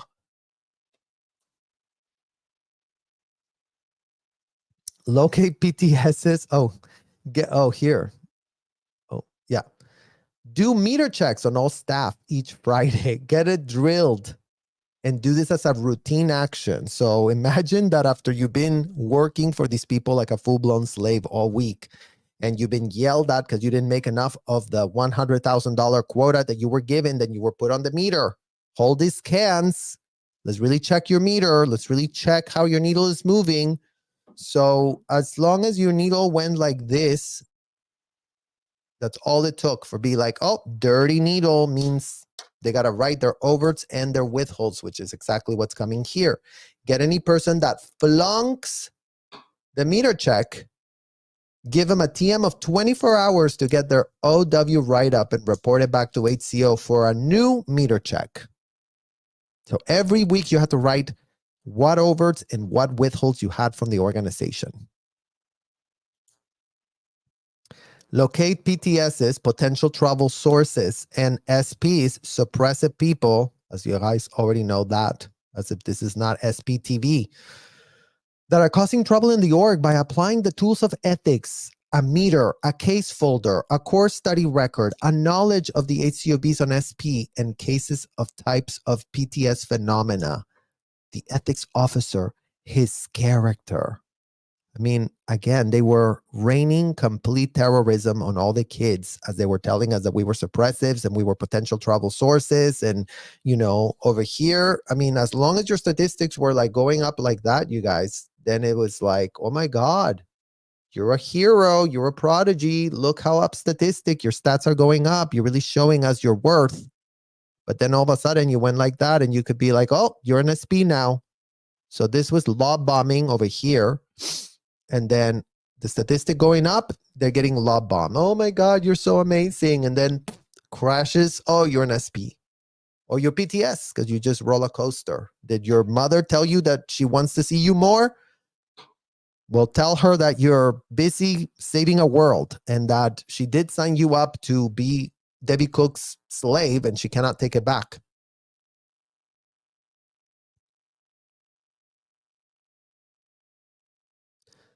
So, and here, this really shows you how many records they have on whatever, all the horrible things they did to us. They documented it. It's all it took for these people to purport they really were doing something completely above water. Okay, so they put it on a meter check, which they had to write down on a piece of paper what the result was. They would put them on a meter, a case folder. Okay, so you had a whole case folder, like thick legal size paper folders filled with information about each person, a core study record, knowledge reports. So all of that information being generated on each exact staff member. What did that one do? What did that one do? What did that one do? Oh, this place is crashing. Who's not doing their job? Who's not following the role play here? Who's not wearing their hat?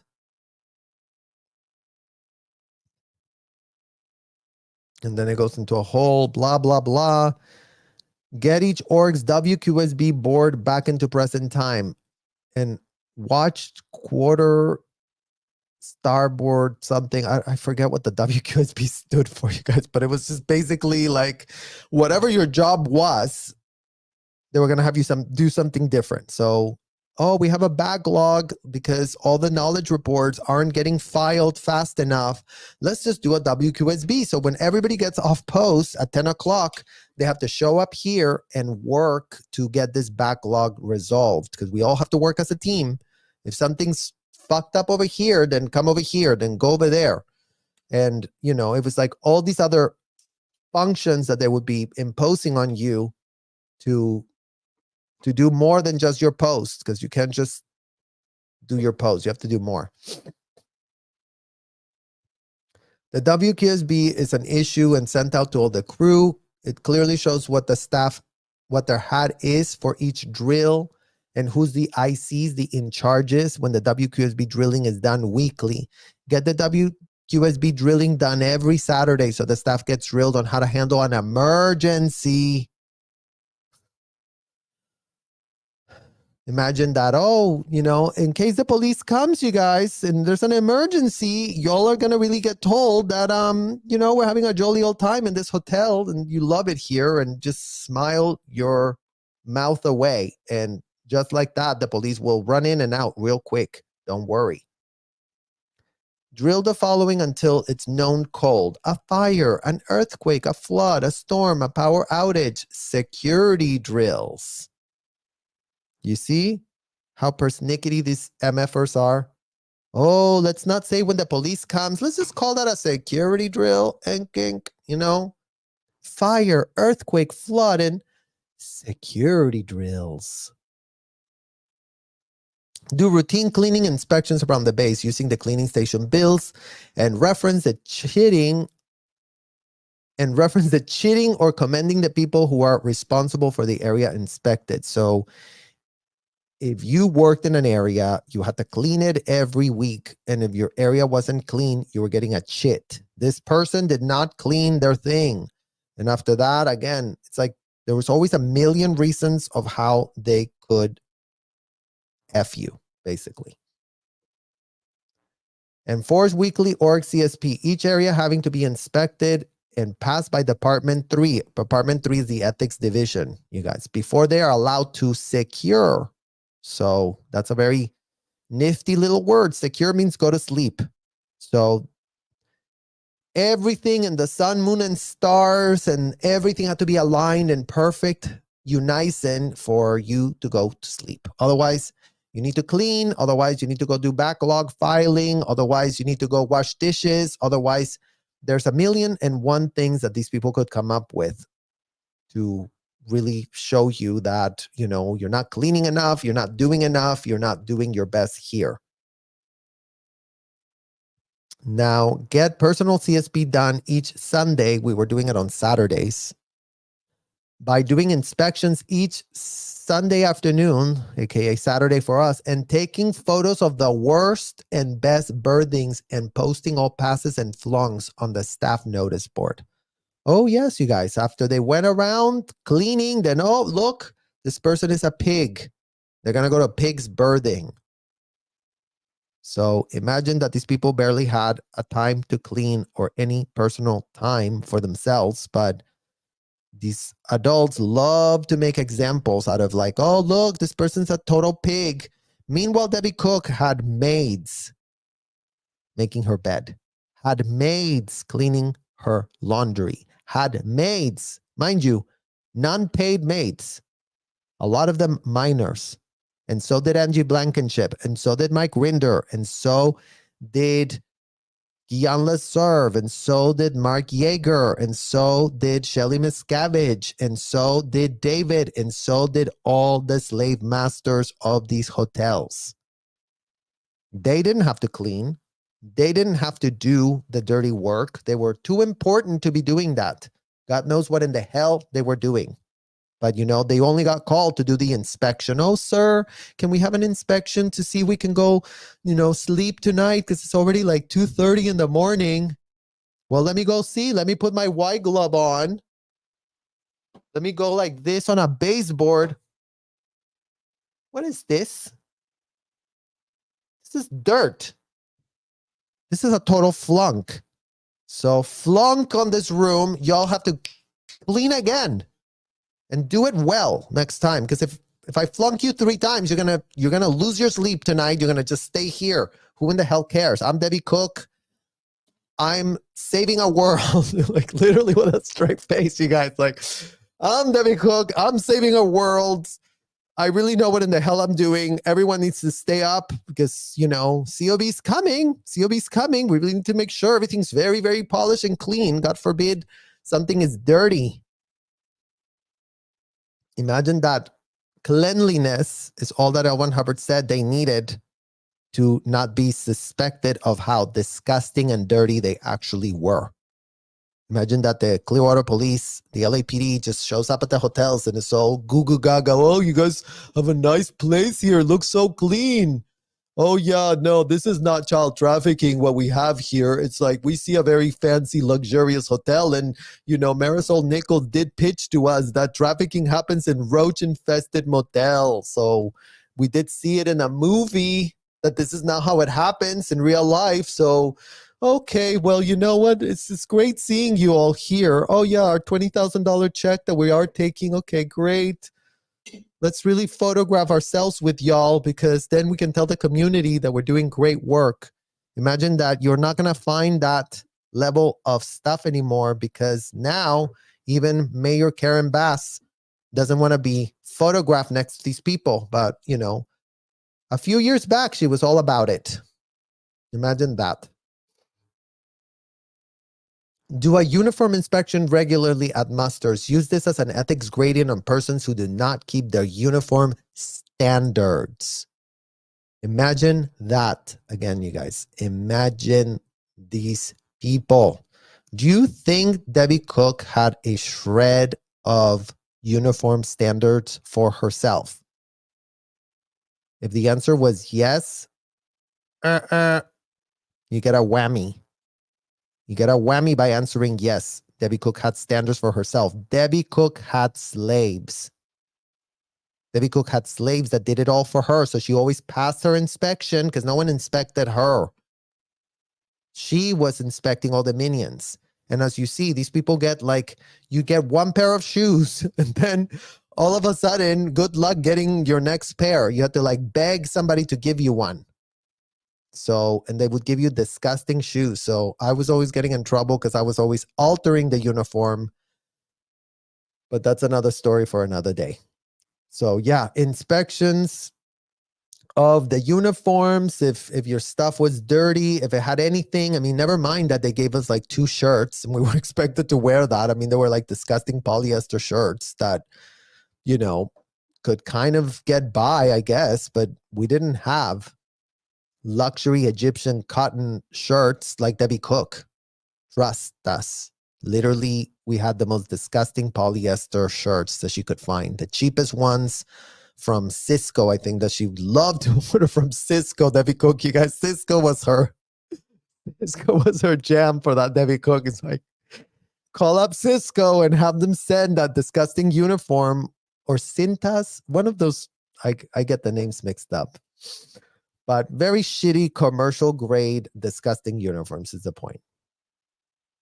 In liaison with Mess President's Council, you guys, these people have a council for everything. Chief Steward to assign proper messes for each sitting that every person is assigned on the base. Blah, blah, blah about eating here, eating there. Get the flag order 38 reissued at each base org and drill FO38 and get this FO being applied. So let's just end with this.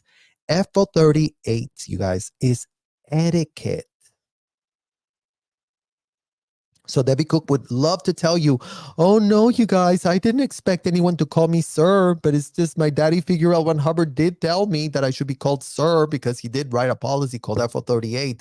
And all of a sudden, everyone has to be very etiquette right with me. I mean, that's all it took for these people to have children be getting in trouble because they were calling them not sir. Imagine if I said, hey, Debbie, what's up? What did you just say to me? You called me by my first name? You're a peon. You're down there. I can see you from up here. I'm Debbie Cook. I'm saving a world. So don't you dare violate FO38. Don't you dare, because all you had to do was not have your etiquette in, and all of a sudden, these people could be like, oh, what's wrong with you? Come here. There's something wrong with you. Let's get you investigated. Let's get you interrogated. Let's put you on the meter. Let's really find out what your crimes are. Let's really, dock your pay. Let's send you to wash dishes. Blah, blah, blah. I mean, this is what these people are purporting is a religious experience, you guys. So this is the very first, but I think it really sets the stage about how much coordination, how much oversight, how much paperwork. They were all about generating paperwork. These people put everything in writing. L. Ron Hubbard said, if it is not written, it is not true. So imagine that his proteges really went with that and went to town with that little pitch. Oh, let's just really write it down. And that's why we have this level of gold right here, this level of receipts that, maybe other people wouldn't be feeling so comfortable writing it down all on pieces of paper if they were really going to be doing some sort of unhinged operation like that. And it really puts into question how all these people that leave really want to claim that, oh, I really was trying to save a world and I had no shred of a clue about anything. So let's go through your super chats. Shannon Lee, everyone has a stake in this. My severely nonverbal autistic son cannot access resources here in Florida. COS is stealing money that should be going towards tax-paying families. Wait list for years. Imagine that, you guys. Imagine this Church of Scientology. It's a so-called church. Well, thank you so much, Shannon, and I'm sorry to hear about your plight, but I understand where you're coming from. So I hope that someone hears our voices, because we couldn't be more dumbfounded in the aftermath of all of this. And your child should not be suffering at the expense of these people who we know. I mean, in LA, they waste every single resource and they always get a pass somehow. So thank you so much for that. And Tao, nice to see you, Tao. No more kids in Scientology. Thank you, Serge, for all you do. Thank you, Tao, and thank you for all you do. You've been doing such hard, great work on the front lines, and we really do appreciate it. So thank you for staying educated. And we just figured the more we know, the more receipts we got, the better it's going to be for those kids. Thanks again, Tao. Kids can't consent. And that's the bottom line, right? That is the literal bottom line of the issue. This game is played by all of these adults, and they love, playing their little game on Memo Land. They're just being tyrannical with each other. They rule each other by memo, and they also rule each other by, having no shred of plausible deniability to sit here with a straight face and pretend that, oh no, everything happened and everything was so standard and correct that we never did anything wrong in our whole lives.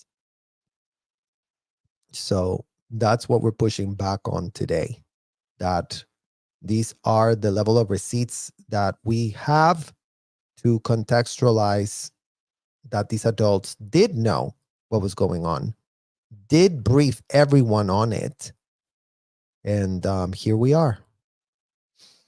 Banco, thank you for the good luck. We're going to need it. Serenity, I can't even imagine how hard it is for you to read these files. I know, Serenity, they're horrific. They're just literally horrific.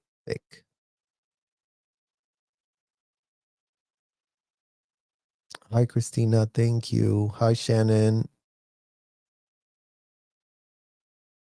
Hi, Martha.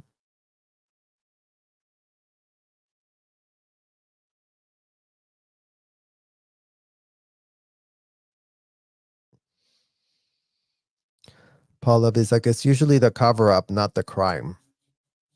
Yeah.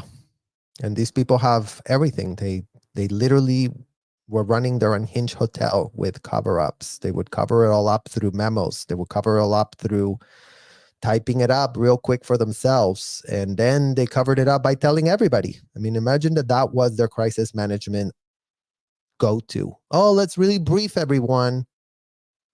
So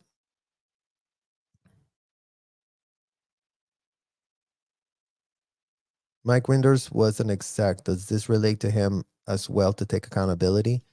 It relates to all of them, name NL. All of them were executives. All of them held those positions. All of them did it for decades. All of them know what in the hell they were doing. All of them were robotic peons themselves, reporting that they were very big executives, but just because they had Egyptian cotton shirts and a ton of miners as slaves, they really got off on that. And that's all it took for them to be there pro bono.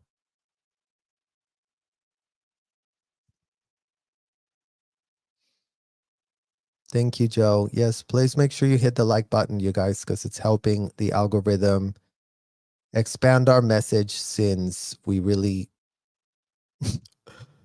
speak about all the subjects that get, that even the YouTubes, shout out to them, they're not as horrible as the TikTok people.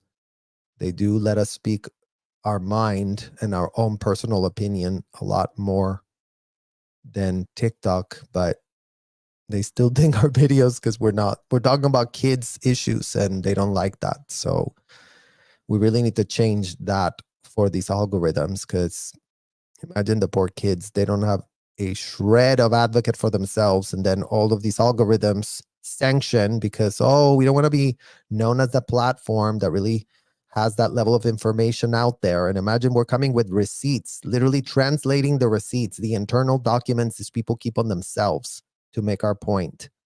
But again, we're always being muscled no matter how hard we try to advocate. So all of you supporting and liking and leaving comments is just telling that algorithm that they need to stop playing dumb themselves at YouTube.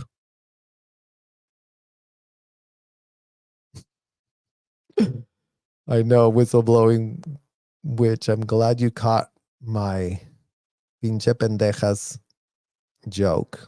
So that is a very bad word to say in Spanish, you guys. But you know what? Debbie Cook does have the rank and the merit for that, to be told that in her face.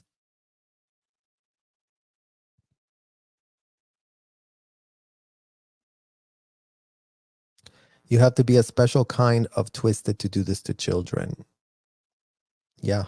And to be nowhere on the record to repudiate it, right, Mena? Because where in the hell are the adults that were all about this repudiating it? Because that's what we really want to know. It's like, why does it have to be us having to now out this stuff? Because they haven't wanted to repudiate it. They leave the hotel and then all of a sudden, their needle is permanently floating, apparently. Just floating and floating away. But is it floating, or are they just playing dumb? Because they're very good at playing dumb.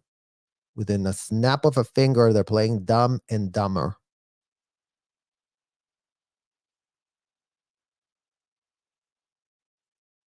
Thank you, Karen. This just continues to break my heart. Yes, this is typical. They use higher purpose to justify self-sacrifice and abuse. That's correct, you guys. And again, even the higher purpose is such a BS pitch, right? Because it's like typical BSers. Oh, we really want to save a world. And how are you saving that world if you're committing all this illegal activity, Debbie Cook? Because you did go on your little ABC interview with Dan Harris and told him about how you were having a jolly old time and you really were so respected inside of those hotels. And meanwhile, you couldn't have been more unhinged.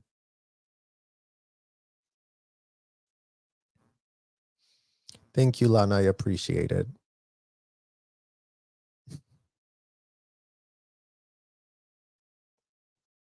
Catherine, shout out to Catherine, you guys. She's one of another child that was growing up in Scientology, and she's been in our channel several times. My stomach is churning. So many nights of being forced to read, work clear, and star rate checkout programs like this on the regular.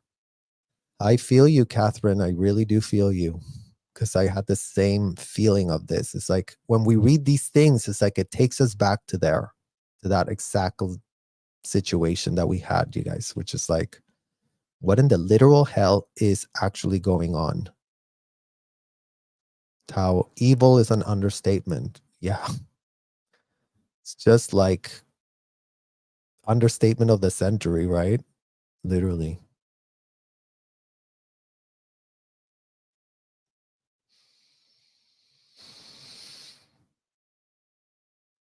And here's Case in the house, another woman that actually knows Debbie Cook, you guys. Entitled doesn't cut it. Debbie Cook was the epitome of entitled, narcissistic, power happy, mean girl. And that's the thing, you guys. That's what's so sick about these executives, because they expected to be treated like kings and queens that they weren't. And they were so nasty and expected to be so respected.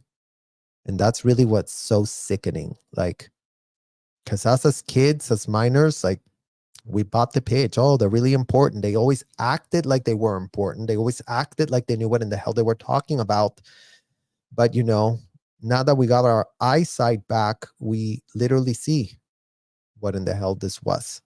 And so are all of you. So thank you so much for once again holding space, because look at that. It took us already 2 hours to go through that document. But again, it's like we cannot be making our points if we're not showing the documents, because otherwise it's just us saying something and everyone can just say something. It's like the receipts are what actually count in this conversation. Everything else is just an opinion. So I can only bring the receipt and then contextualize what it was.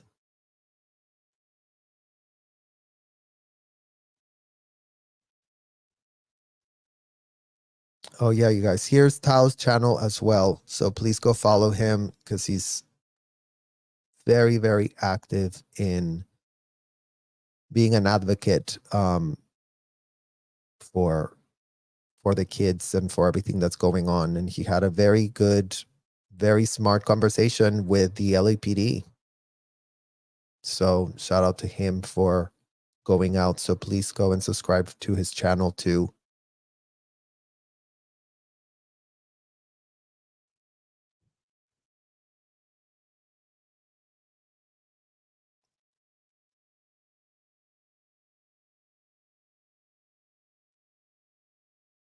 Violet. Yo, FBI police officers, how much proof do you need? Years and years of testimony from former Scientologists, mountains of proof they are trafficking fraudulent organizations. Shut them down. I mean, it's what we're asking, you guys. In what world can the law really pretend it's like, oh, yes, we really have to stand out here and make sure that they're not insulted? It's like they're abusing kids. Did y'all not get that? They're abusing kids. In what world are child abusers so highly respected? America, United States of America, answer that question now. And it is an American problem, you guys. It is an IRS problem, an IRS who insult us by allowing these so-called donors to even get a tax write-off. Even Jeffrey Epstein and Ghislaine were not offering that level of deals to their little buddies. Imagine that. Sir, do you think that kids are still doing audits? 100%. 100%. And we're going to be posting some photographic evidence that we have to make that point, Emma. So thank you for asking that question. Nothing of L. Ron Hubbard can be reined back. Nothing of L. Ron Hubbard can be canceled. Nothing that L. Ron Hubbard wrote can be altered in any way, shape, or form. So these people are just like idiotic robots. That's why we call them duckies, because they're just like following each other. Quack, quack, quack, quack, quack. Like, I don't give a fuck about kids. Quack, quack, quack. I'm going to really save a world. And they're just quacking all over with a bunch of quackery. And, you know, they literally just want to duck all responsibility. They want to duck all of their adult selves. So that's why they're being called ducks. So you, LAPD, stop playing dumb too, and stop coming to the rescue, because we could call them a lot of other things, but we're just going with ducks.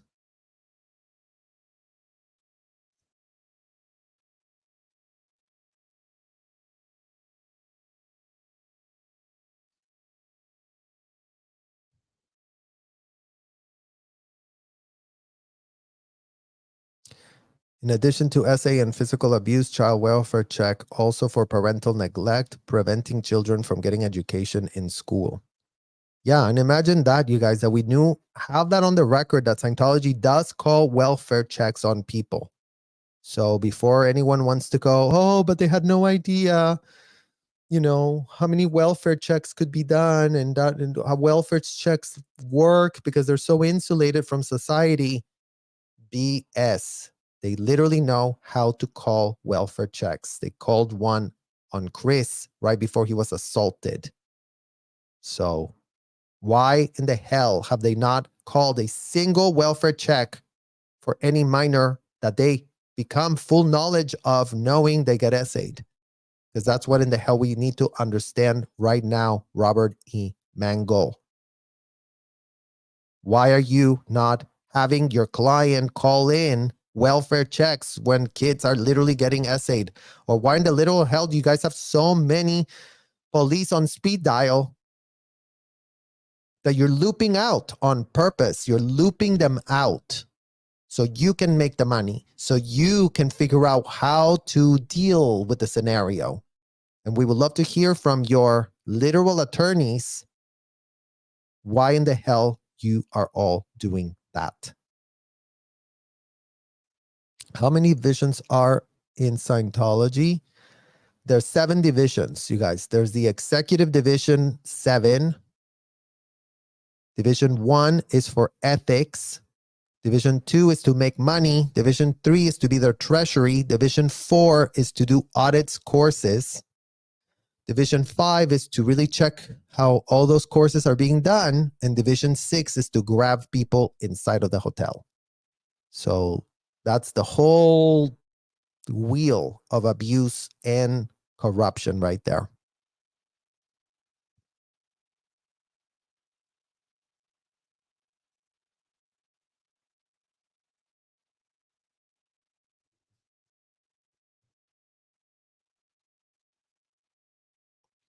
Hi, Judy from the Netherlands. Thank you. Can you organize a bigger protest now more people are aware of this awful cult? Yeah, 100%. We're working on organizing ourselves a bigger protest. But quite frankly, you guys, I mean, again, the benefit of what we're doing right now is when all of you are tuning into the protest, you're there. Scientology is aware that, you know, when 500 of you show up in one of my streams, and then 1,000 show up for Jessica, and then, you know, another 1,000 show up for Chris without a Hellcat, and then, I mean, by the time you count all the people that are all in the streams, there's thousands, tens of thousands of people that are in that street. And imagine the LAPD, instead of being nice to us and saying, oh yes, you guys, thank you for not bringing 10,000 people in here, because then we would really have a problem on handling the crowd control and everything would be so crazy. No, we're showing up just ourselves, a small little group that, yeah, we might be small, but we are very powerful because people are getting informed and people are seeing with their own eyes. kids coming out of the hotel, kids getting put in a van, kids telling us that they were late for course. We just saw that the other day. This kid that was running through, it's like, oh, I'm going to be late for course. He couldn't have been more than 9 years old. So we're working, but we're also not working because we're just decentralized too. No one's coordinating anything on anything. Like, it's just working organically. So, but anyone's invited. If you're in Los Angeles and you want to come and you want to help us protest, by all means. Like, you don't need anyone's permission to assert your First Amendment right, is what we do know now. It's taken us decades to understand that fact, and it's taking us decades to understand how that all works. But anybody can come and join us. This is never ins, fully ins, left the hotel, came to the hotel, whatever, and if you don't want to live stream, we could always use more eyeballs, and we could always use people that, buy yourself a little cam recorder here to make sure that we're protected. So we need security. We need volunteers that want to do this because that's what they want to do. No one's cajoling anyone, or no one's going to be put on a billion-year contract, much less made to give up your passport. We can literally promise you that. No one's going to be asking for your passport as we tell you you're a volunteer that owes us your life now. So thank you so much for your comments. Please, if you have any other questions or whatnot, leave it after we're done with the streams. I do try to answer as many questions as I can. And thank you guys again for all of your support. We're going to be doing another video, doing a reaction video coming up. So do stay tuned for that. And thank you so much for your time and your attention to this matter. And little by little, every day we take baby steps to show the receipts are coming out. And this was like, I would say the PG rated receipt, what we saw today, you guys. Like, for us, this was PG. But you know what? I appreciate that all of you are holding space for these unthinkable conversations, because I feel like that's part of what makes all the trauma survivors not want to, discuss their trauma, because, predators are counting on the fact that what was done is so unpalatable. Who's going to ever want to sit there to listen to something so disgusting and unthinkable? But they have run out of luck. So I really do appreciate all of you holding space for this and, getting educated. The more we know, the better we can advocate. So thank you so much for watching, and I will see you guys very soon. Bye-bye.